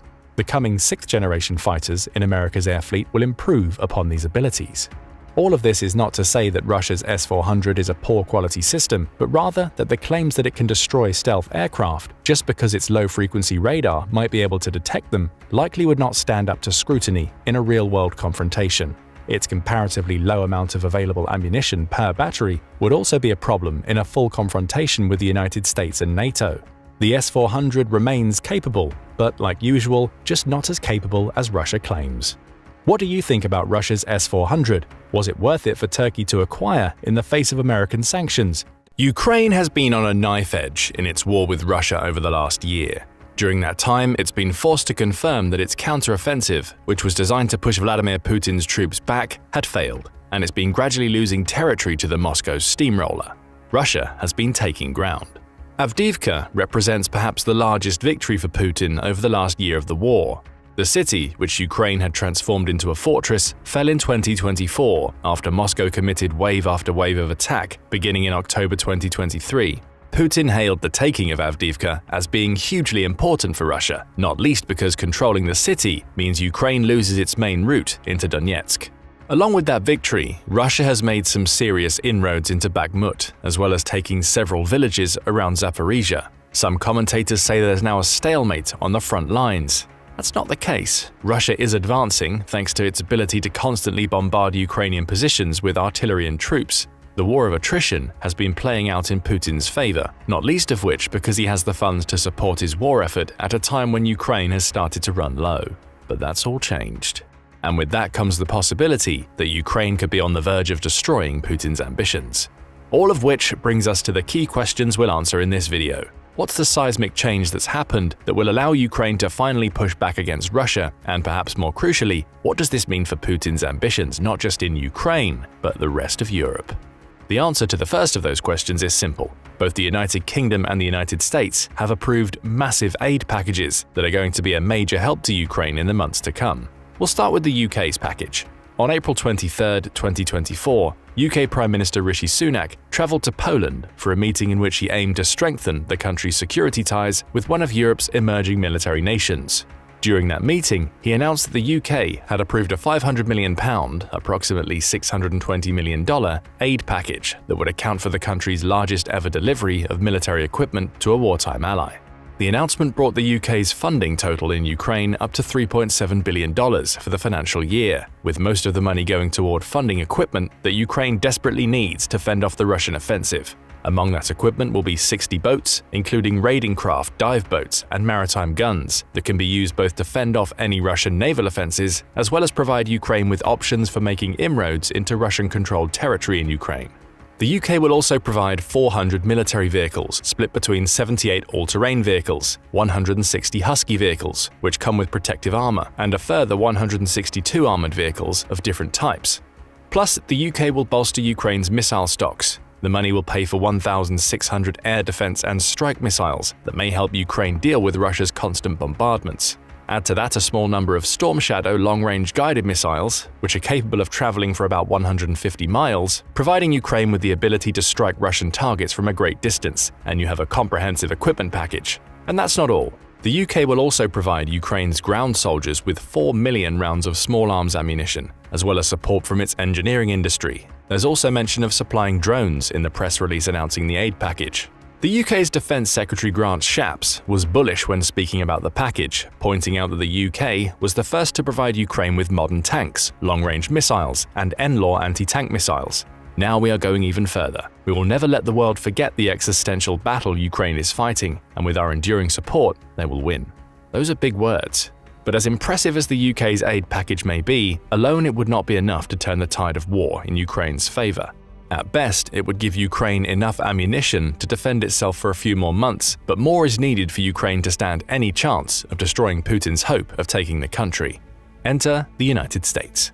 After months of political wrangling, the US Senate has finally approved a massive $95 billion aid package. Signed and sealed by President Joe Biden, that money will go to supporting Israel, Taiwan, and Ukraine, with the latter getting the lion's share of the funding. According to the BBC, it's expected that $61 billion of that money will be dedicated to providing military aid to Kyiv, making the package about 10 times the size of that being delivered by the UK. The package has been a long time coming. As Senate Majority Leader Chuck Schumer pointed out, after more than 6 months of hard work and many twists and turns in the road, America sends a message to the entire world: we will not turn our back on you. Defense One offers more details on how Ukraine will likely spend the money. It says that $13.7 billion will go to the Ukraine Security Assistance Initiative, which works on behalf of Kyiv to procure new weapons. Another $1.6 billion will go to a similar weapons acquisition scheme, the Foreign Military Financing Program, which is overseen by the US State Department. Add to that $13.4 billion that will be used to replace weapons the US has already sent over that have since been lost in the war, along with funding for further training of Ukrainian troops, and you have a substantial aid package, albeit one that comes with a few strings attached. Those strings include provisions in the bill that the US can withdraw the funding if Ukraine doesn't spend the money in a way that the US sees as fitting. That seems unlikely. America is already working closely with Ukraine in terms of how it spends the funds, with most of it being dedicated to purchasing American equipment that Ukraine needs anyway. Ukraine can deal with that. It's also important to point out that Ukraine isn't getting all of that money, or the equipment that it will buy, in one go. Defense One says that the first tranche of weapons the US will send to Ukraine under the new aid package will have a total of $1 billion, about a 60th of the total aid. The package is likely to include anti-tank and anti-aircraft missiles, along with 155mm shells, armored vehicles, and long-range rockets. Unfortunately, there are no specific numbers at the time of creating this video, though it's safe to assume they'll be somewhat similar to the UK's. And there's more. Along with finally passing the bill for aid to Ukraine, the US House of Representatives has passed another bill that could be just as damaging to Putin.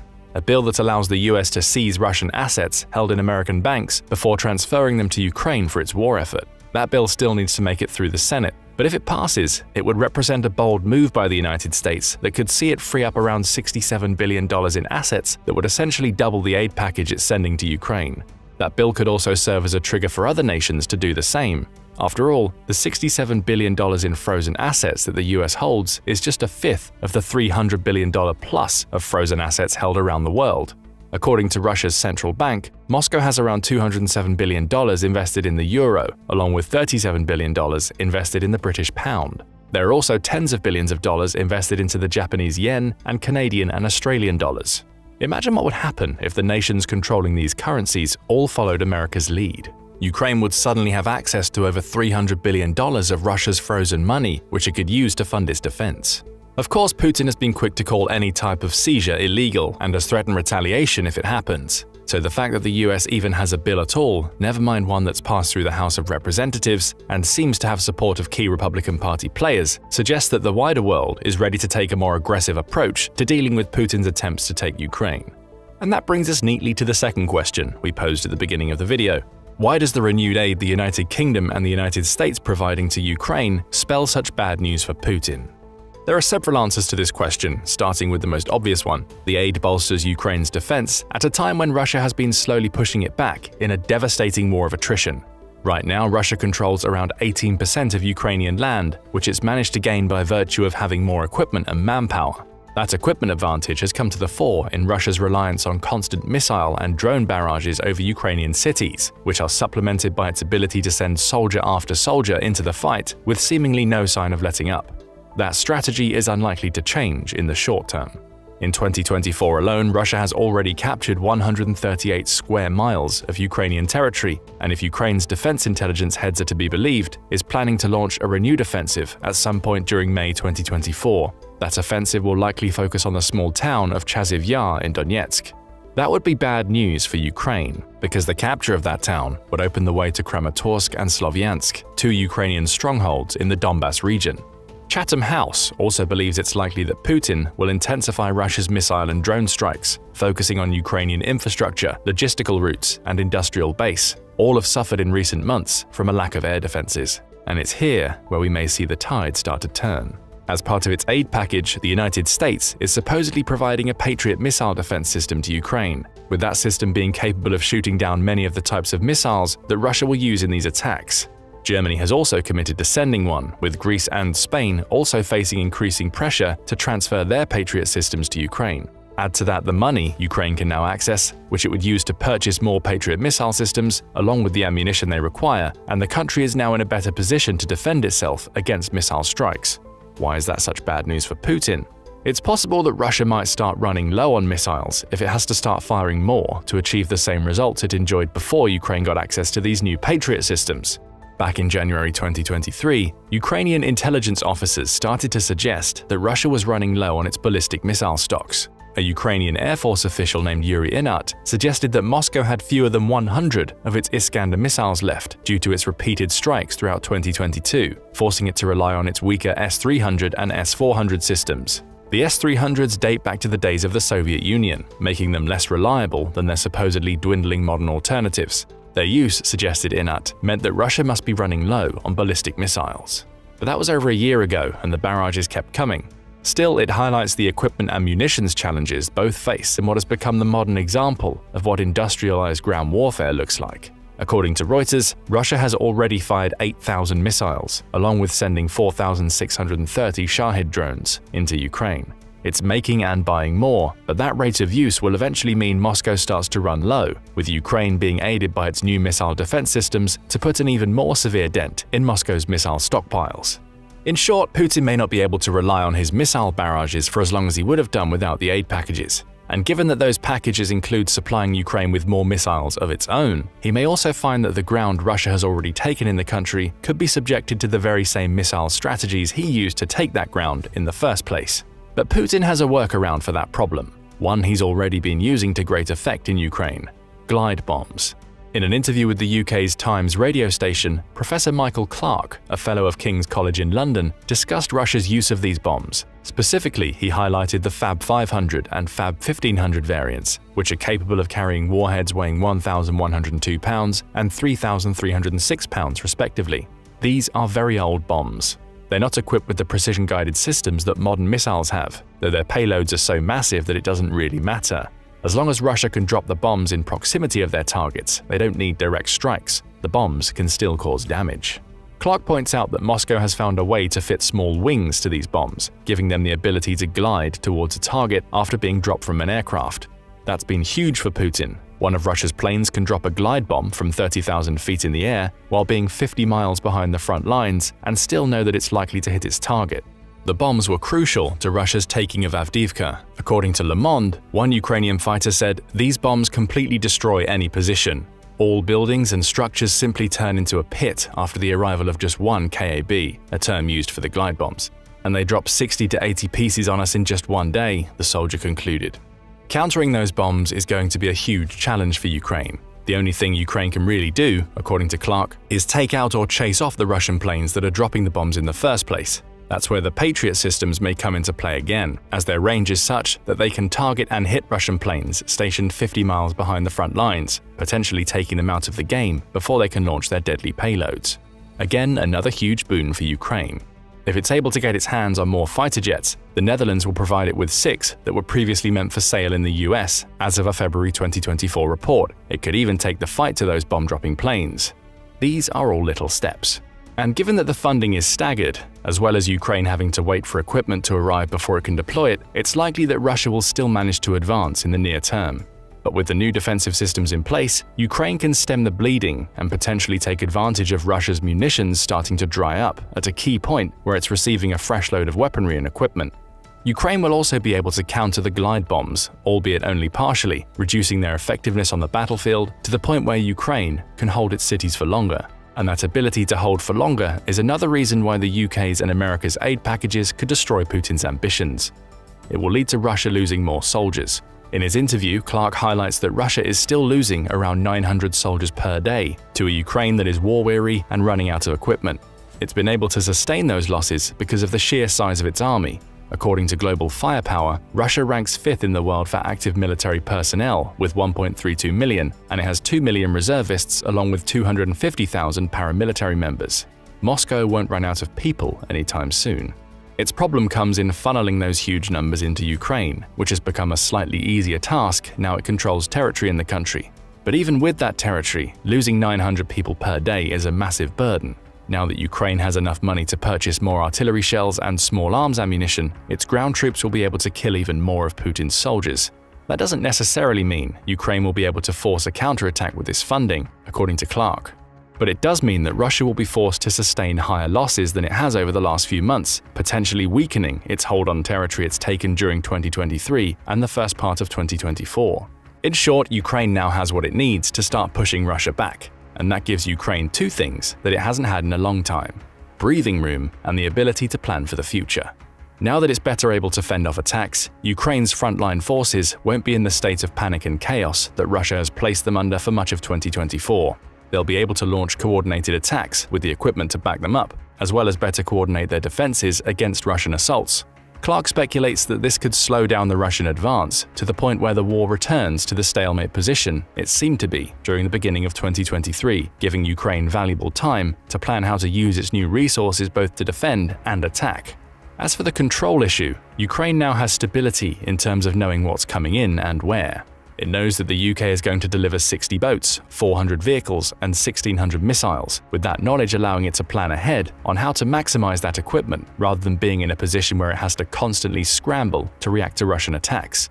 The same will go for America's military aid package. It all feeds into giving Ukraine more control in the conflict and buoys the morale of troops that have been seeing their supplies constantly dwindling over the past year. That's not what Putin wants. As Clark points out in the Radio Times interview, Putin's strategy has been to slowly put the squeeze on Ukraine by forcing it to face up to what felt like insurmountable odds. He knew Ukraine was running low on equipment. All he had to do was keep pushing, slowly but surely, perhaps to the point where he could force a political crisis in the country.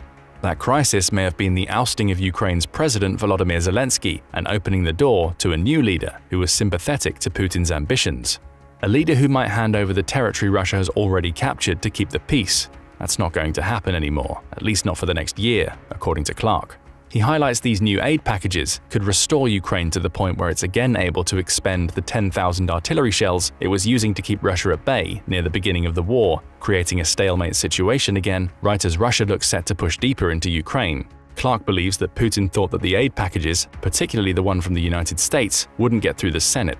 Now he faces a situation where Ukraine has a renewed flow of supplies that will increase troop morale and could lead to Russia's soldiers facing a much harder fight than they faced for the last year. Does that mean Putin will be forced to leave Ukraine? Not necessarily. But there's another element to this aid package that is huge for the potential outcome of the war and may play the biggest role in destroying Putin's ambitions. It's a sign that the rest of Europe is waking up to the threat that Russia poses. Take the UK as a perfect example. When speaking about the country's most recent $620 million package, Rishi Sunak made it clear that the package represented the UK getting on a war footing for the first time in decades. The aid pledge came with another that would see the UK increase its defense spending to 2.5% of GDP, amounting to around $93 billion over the next 6 years, with Sunak calling it the biggest strengthening of our national defense for a generation. He went on to point out that the world is the most dangerous it's been since the end of the Cold War, while warning against taking a complacent approach that would see Russia take Ukraine and potentially turn its attention to other European countries. The country also intends to invest around $12 billion into ammunition production, likely as a result of having seen Russia's tactics in Ukraine. There are signs of the British war machine starting to activate elsewhere. Beyond sending aid to Ukraine, the UK has also announced that it intends to deploy some of its Typhoon fighter jets to Poland, giving Poland more options when it comes to policing its skies. It's not outside the realms of possibility that those jets will be there to keep an eye on what Russia does should it take Ukraine. After all, as AP News points out, Poland has already seen Russian incursions into its airspace since the war in Ukraine began. Even more worrying for Putin is that it's not just the UK that's on notice. The rest of Europe is quickly figuring out that the Russian war machine might target them next. Before the UK and the US announced their aid bills, the EU had agreed to send $53 billion in financial support between 2024 and 27. Rather than being dedicated to funding military equipment, the EU said the money could be used to keep the country's administration running. More bad news for Putin, as well as paying for salaries, pensions, and public services. So there's funding coming from two fronts, military and civilian aid, that could strengthen Ukraine in its fight against Russia. America's substantial aid package also places pressure on many European countries to follow suit with packages of their own. Estonia, Lithuania, and Latvia have contributed massive amounts already, with the latter having committed 1.5% of its GDP to Ukraine, with Estonia and Lithuania committing 1.8%. Germany is delivering a Patriot system to Ukraine, as mentioned earlier, with the country already having established itself as the biggest supplier of military aid to Ukraine behind the United States. And of course, we have France's President Macron talking about the possibility of sending NATO troops into Ukraine to fight Russia is still on the table, even if the rest of NATO's leaders claim that's an impossibility. These are far from the only examples, but all prove that Europe is increasingly concerned about Putin's ambitions, both for Ukraine itself and for the rest of the continent, should he succeed in taking Ukraine. Again, that's not what Putin wanted. His invasion of Ukraine was meant to be a smash and grab. The country was supposed to roll over in a matter of months, accept that it would become part of Russia, and the rest of Europe would just have to deal with it. Instead, Ukraine has held on. It's now being buoyed by financial aid that will allow it to fight for another year, and Putin is having to watch as the rest of Europe mobilizes production, while committing even more money to Ukraine, so it'll be ready to fight if Putin turns his attentions beyond Ukraine. It all adds up to Russia potentially losing steam in Ukraine. Putin has already responded by threatening to increase the rate of missile strikes in Ukraine in response to America's aid bill passing. Through his defense minister Sergei Shoigu, Putin said that Russia will increasingly target storage bases and logistics centers for Western weapons in response. Russian propaganda has also started the nuclear weapons conversation again, with Newsweek reporting on April 29th that state TV channel Russia 1 news anchor Dmitry Kiselyov has talked about Russian nuclear launches on the air. He said that if NATO troops enter Ukraine, Russian nukes would not only disarm France in an instant, a clear shot at Macron, but would target American decision-making centers. Those words may not come directly from Putin, but they come from a prominent figure on Russian state-sponsored television, meaning we can assume Putin approves. And as Clark concludes in his interview with Times Radio, the renewed threats of nuclear war could be a sign that Russia is worried. It knows Ukraine is going to get a heavy injection of military equipment, and that injection may just be a heavy enough dose to stop the Russian war machine in its tracks. But what do you think? Could the announcement of financial aid from the UK and the US help Ukraine to turn the tide in the war? Is it all a case of too little too late? And is Putin genuinely worried about the rest of Europe mobilizing in the wake of his invasion? Are his plans going to come crumbling down? July 8th, 2024. At the INVADE Children's Hospital, it's business as usual. The largest pediatrics facility in Ukraine has been untouched by the war with Russia, mercifully left alone to provide treatment to youngsters in need. It shouldn't be a target. Those inside the hospital are innocent, with many not even comprehending the true scale of the conflict that surrounds them. The hospital has been safe until today. In a desperate attempt to damage Kyiv, Russia launched a wave of missile strikes against the city. INVADE Children's Hospital is one of the targets. The explosions caused major damage to the facility and killed 2 people. That attack was part of a larger-scale strike on the city, in which 36 people were killed and a further 140 injured. Speaking about the attack, a doctor named Lesia Lesticia told the BBC about the moment the missiles struck. She describes the scenes as being like a film, noting that there was a big light followed by a truly awful sound. The aftermath, she said, revealed that one part of the hospital was destroyed and there was a fire in another. It's really very damaged, maybe 60 to 70% of the hospital. Russia has crossed the line. Ukraine has to respond. And respond it does. In this video, we'll go into detail on the devastating drone strikes Ukraine organized in the wake of Russia's attack on the children's hospital. But first, we'll explain the strike in more detail, including what missiles Russia used, what conducting such a strike says about Russia, and the claims made by Putin in the wake of the attack. We start with more information about the strike. Pictures that emerged from the scene showed sheer devastation. Children who just moments before had been receiving treatment inside the facility are now outside, pulling along their IV drips as they wait to be fully evacuated. Depending on your perspective, there is at least a small moment of good fortune. Though 2 people have died in the attack, both are confirmed to be adults. It appears that Russia has failed to kill any children in the strike, though that wasn't likely by choice. Kyiv's mayor Vitaly Klitschko revealed that information in the aftermath of the attack. However, he also served a chilling reminder that much of the hospital had been reduced to rubble. There was no telling how many, if any, people were trapped underneath all of that debris. More details emerged in the immediate aftermath of the missile strike. Ukrainian television notes that around 20 children were in the hospital at the time of the strike, most receiving treatment for cancer or being prepared for organ transplants. Klitschko also levied an accusation against Russia, claiming that this latest attack showcases a country that's attempting genocide of the population of Ukraine. He sent a message to the world saying that they can now see how Russian missiles and drones are killing Ukrainians in peaceful cities. As the day goes on, more details emerge, revealing the strike on the children's hospital to be part of a wider range of strikes, all involving Russian missiles. Klitschko notes that the children's hospital isn't the only Ukrainian medical facility that's been damaged. A separate maternity hospital, located in the Dniprovsky region of Ukraine, was also partially destroyed by falling debris caused by the bombs. There have been fatalities here too. 7 people are dead.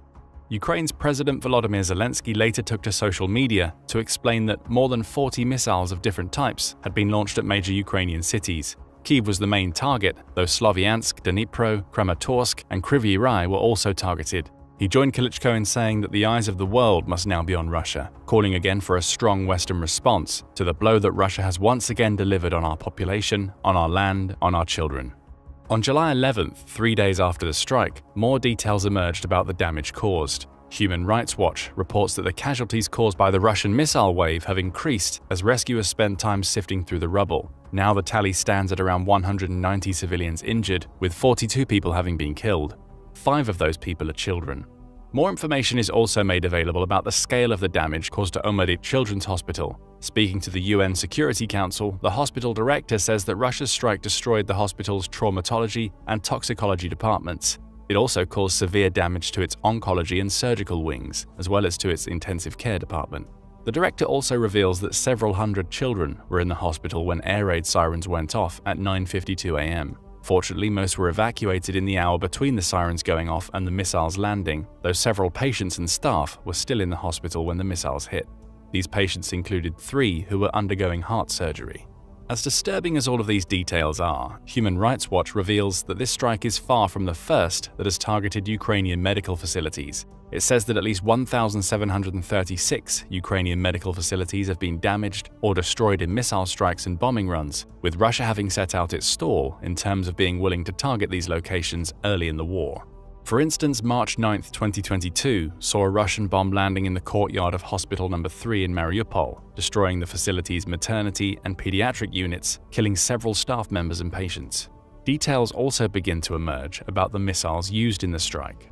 On July 10th, CNN reported that a UN assessment concluded that the missile used to strike the hospital was likely a Russian-made Kh-101 cruise missile.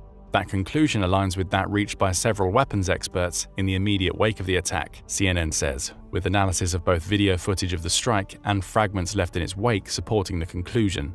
One of those experts is Justin Bronk, who is a senior research fellow working for London's Royal United Services Institute. Speaking to CNN, he says that the footage showing the missile landing is exactly correct for the Kh-101, with the right dive angle, under power, and not tumbling or falling like a spent air defense missile might. Bronk mentions a spent air defense missile because the Russian propaganda machine went into overdrive following the attack. Social media was full of claims, both from pro-Russian accounts and those in favor of Vladimir Putin's aggression against Ukraine, that the weapon that struck the hospital wasn't a Russian missile at all. Instead, it was the spent shell of a Ukrainian aerial defense weapon, which had landed on the hospital as Kyiv desperately tried to take out Russian missiles that were en route to other targets. The evidence doesn't seem to support that claim. Instead, the UN report and analysis from other weapons experts all point to the Kh-101. According to Missile Threat, the Kh-101 is an air-launched cruise missile that's equipped with a conventional explosive warhead. Developed by Russia, it's intended as a stealth missile, with its main characteristic being its ability to fly lower than a typical missile, allowing it to avoid radar detection systems and stay out of the range of many air defense units. There is also a variant of the KH-101 named the KH-102, which has been adapted to allow it to carry a 250 kiloton nuclear warhead. Returning to the KH-101, it's around 24.4 feet long and carries a 992-pound payload, with Russia also having the option of equipping it with high-explosive, submunition, or fragmentation payloads. It's also a rangy weapon. The missile can fly up to 1,739 miles en route to its target. Russia claims it can fly for even longer, with unconfirmed reports out of the Russian Ministry of Defense stating it had a range of 2,796 miles. Either way, it's a missile that Russia could have launched from behind the front lines, knowing that it can travel far enough to hit almost any target in Ukraine.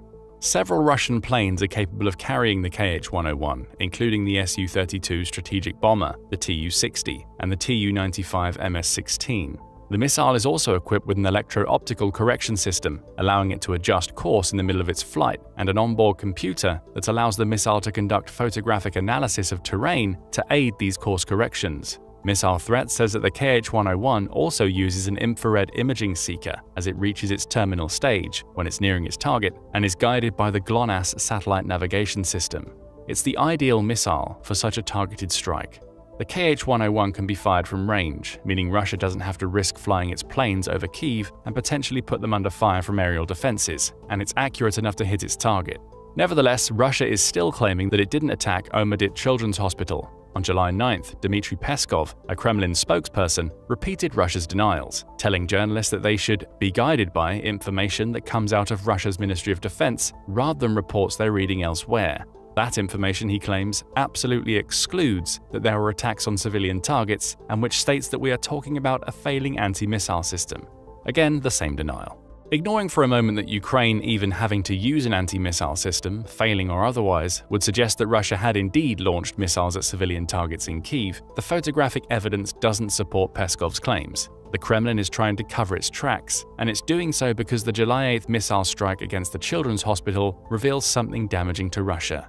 Its military is eroding. That's according to a July 16th article published by The Conversation. It repeats the claim that this attack is far from the first instance in which Russia has targeted a hospital. Furthermore, it sheds light on the meaning behind one of Peskov's claims in the wake of the strike. The Kremlin spokesperson says that Russia only targets facilities it believes are being used for military purposes, a claim that the country has used to justify targeting hospitals in the past. There's just one problem. INVADE Children's Hospital is so far removed from the front lines of Russia's special military operation that it would be practically impossible to claim that it serves a military purpose. Of course, it's also a children's hospital, which makes it even more improbable that Russia could justify the attack with the same excuse. Instead, The Conversation argues Russia is engaging in an intentional campaign of disinformation, hence the claims of failing Ukrainian anti-air defenses, because it's trying to hide domestic issues. Those issues extend to its military, which it claims is being affected by the sanctions imposed upon it by the West. Though Russia has managed to protect itself from becoming an isolated nation as a result of these sanctions thanks to cutting deals with countries like Iran and North Korea, it's still facing problems.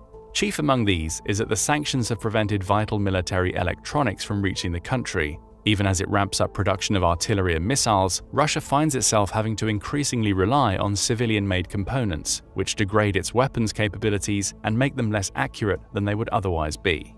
In other words, it's possible that Russia didn't actually target the INVADE Children's Hospital. Instead, the components being used in its KH-101 missiles, which are among the most accurate in Russia's arsenal, may not be fit for purpose. That could lead to the missile flying off course, which could explain why it struck a children's hospital rather than whatever target Russia intended.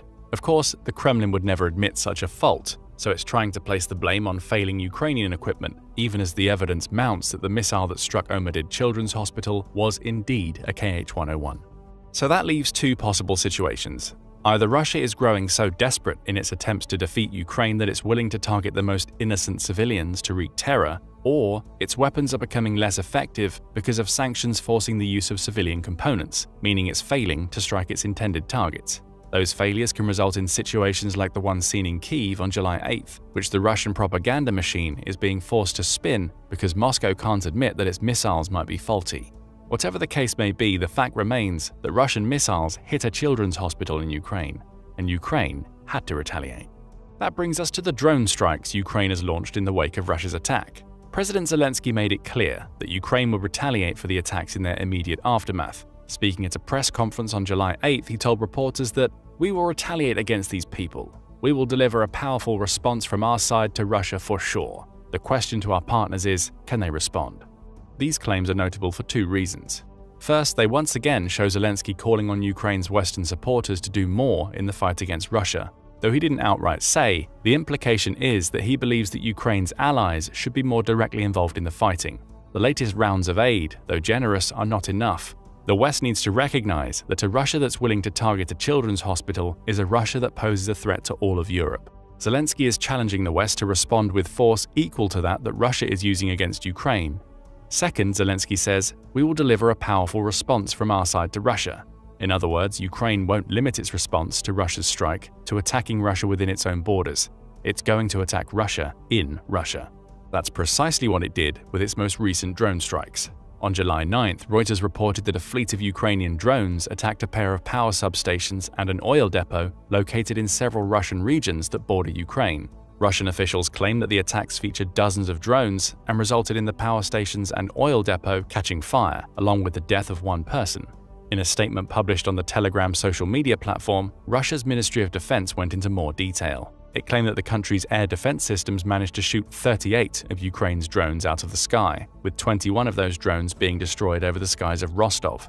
The oblast lies to Ukraine's southeast, near the disputed Crimea region. It's about 62 miles from the eastern border Ukraine shares with Russia, with the Independent noting that Rostov is also the largest city in Russia's southern region. The attacks didn't end there, as Russia also reported shooting down 7 drones over Kursk, another Russian city near the border with Ukraine. Interestingly, we see potentially more examples of Russian misinformation here. While Ukraine will naturally claim that the fires at the power stations and oil depots were caused by the drone strikes, Russia is trying to paint a different picture. In another Telegram post, Rostov Regional Governor Andrei Bocharov suggests that the drone attacks themselves were unsuccessful, with the depot and power stations being set ablaze as a result of debris falling from the drones after they were destroyed by anti-air defenses. That seems unlikely.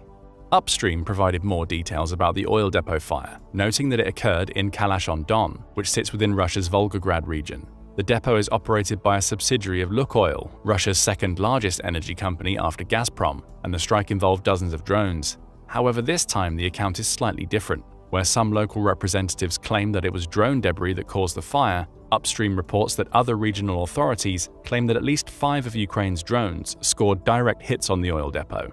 Whatever the case may be, Ukraine had a defined purpose in choosing this depot outside of getting revenge for the attack on Omedid Children's Hospital. The oil depot lies close to a canal that links the Don and Volga rivers, both of which are key Russian transportation routes. The depot has also grown in strategic importance to Russia since the outbreak of the Ukraine war because it's able to keep small river tankers stocked with oil that can be delivered to Russian troops in Crimea and those stationed along the shore of the Sea of Azov.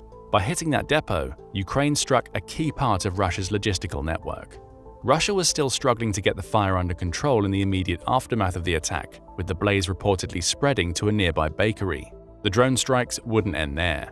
On July 11th, Reuters reported on Russian claims that a Ukrainian drone strike on a courtyard in the Belgorod region had resulted in 5 children being injured. Writing on Telegram, Belgorod's regional governor, Vyacheslav Gladkov, said, "In the town of Shebekino, an explosive device was dropped deliberately from a drone in the courtyard of a multi-story apartment building. 5 children who were in the playground received various injuries, 2 of them in serious condition, and were taken to the regional children's hospital." Is that a potential misstep by Ukraine? Attacking a civilian courtyard with drones that injured children would take away the country's moral high ground. It's notable that Ukraine hasn't issued a denial of the attack, suggesting that it was responsible. Regardless, Belgorod has been a clear target of Ukraine, with a combination of this drone attack and shelling from Ukrainian forces leading to the July 17th decision to institute a lockdown of the region. Belgorod's governor says that public access to 14 of the region's villages will be restricted due to them being in the path of constant Ukrainian artillery bombardments. Checkpoints will be set up on access roads and representatives of law enforcement will be on duty there, claimed the governor, before pointing out that access to public transport, including taxis, will be banned from July 23rd. Gladkov also announced that Russia's military will start guarding residents' homes, because they show that Russia's attempts to take the Kharkiv region of Ukraine are faltering. Putin's goal in his assault on this region was to create a buffer zone between Belgorod and Ukraine, with Kharkiv itself becoming a new front line that would take Ukraine's focus away from Russian territory. That isn't what happened. Instead, Russian forces have been pushed back to the point where Ukraine can now conduct artillery and drone strikes on another key piece of Russian border territory. Ukraine's revenge for the missile attack on INVADE Children's Hospital didn't end there. On July 16th, Ukraine again targeted Russia's Kursk region with drone assaults. Lying north of Belgorod, Kursk is another Russian border region, meaning it's another region it had hoped to protect by taking Kharkiv. With that offensive having failed, Ukraine is now showing Russia that it can strike further afield than Belgorod, and that it may even be working to push the Kharkiv section of the front line so far back that it enters Russia. As for the drone strike, Reuters reports that the attack took place on the town of Koronevo, with the drones triggering a fire at a local factory dedicated to producing electrical devices. Remember what we mentioned earlier? Russia has been forced to use civilian-produced electronic components in its weapons because of the impact sanctions have had on its military supply lines. While it's not confirmed that this factory was creating components for use in Russian weapons, it's certainly plausible. Thus, Ukraine can claim it struck a legitimate military target. Local governors in the town say that the attack wounded 6 people, with 1 being injured when a drone supposedly dropped its payload on a house in the town. No one else was harmed, with Kursk's interim governor, Alexei Smirnov, claiming that the fire was extinguished by the morning after the strike took place. It wasn't enough to save the factory. By now it's clear that Ukraine is launching concerted drone strikes in Russian territory. Russia's defense ministry even noted that it had shot down a further 13 Ukrainian drones on the night of the factory attack, one of which was flying over Kursk, to go along with the dozens shot down on July 9th. So we come to another question. What does Russia's missile strike on a Ukrainian children's hospital mean for the future of the war? We already have some of our answers. Though Ukraine already had permission from several of its Western partners to use the weapons they supply in Russian territory, with the US noting that it could do so in the Kharkiv region, the Russian strike appears to have ramped up these attacks. Ukraine isn't holding back. Over the course of about a week, it's conducted drone attacks on at least 3 Russian border regions, damaging several key pieces of infrastructure in the process. The point here is that the Ukraine war is no longer being fought solely within Ukraine's borders. It's extending into Russia. With Ukraine now emboldened to conduct such strikes, Russia may find that the border towns it's been using to keep its troops supplied will become consistent targets for Ukraine's drones, artillery, and missiles. We've seen this already with the attacks on the Kalach-on-Don oil depot, which has helped to keep oil and fuel flowing to the Russian soldiers in Crimea and South Ukraine. We've also seen how the hospital attack potentially showcases Russian desperation and a potential eroding of its military might. Russia has tried to pin the attack on a Ukrainian failing, though all of the evidence suggests otherwise. That leads to 2 potential conclusions. Either Russia deliberately targeted the hospital, meaning it's crossed a key line and has gone back on its claims that its strikes within Ukraine would only target military facilities, or its missiles are becoming less accurate due to the impact of sanctions, which actually bodes well for Ukraine in the future. Yes, a Russian missile fault may be responsible for the destruction of a children's hospital, but the less accurate and reliable Russia's munitions become, the more opportunities Ukraine will have to take advantage of Moscow's eroding ability to coordinate its attacks. There is another consequence of Russia's attack on the INVADE Children's Hospital. It's further galvanized the international condemnation of Russia's actions in Ukraine. On July 12th, the International Atomic Energy Agency, or IAEA, which is the UN's nuclear watchdog, held a meeting of its board of governors. Collectively, they passed a motion condemning the strike on the INVADE Children's Hospital, assigning blame to Russia, and effectively quashing any claims from Moscow that the hospital was damaged by faulty Ukrainian anti-air missiles. The board, which includes representatives from 35 nations, passed the resolution with a vote of 20-2, with 12 member nations choosing to abstain. Though the IAEA vote won't mean much in terms of Ukraine receiving additional support during the war, it at least sends a message to Russia that the international community isn't buying what it's selling regarding how it claims the hospital was damaged. Finally, this sad story ends on a somewhat positive note. On July 16th, the same day that Ukraine launched its successful attack against a factory in Kursk, Euronews reported that the INVADE Children's Hospital had partially reopened.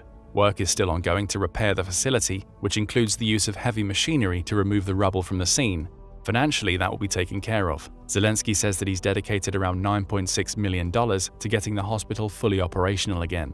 For now, staff and patients are returning in limited numbers. Perhaps that's somewhat symbolic of what this attack means to Ukraine. No matter how hard it's been hit, it's determined to get back up and fighting.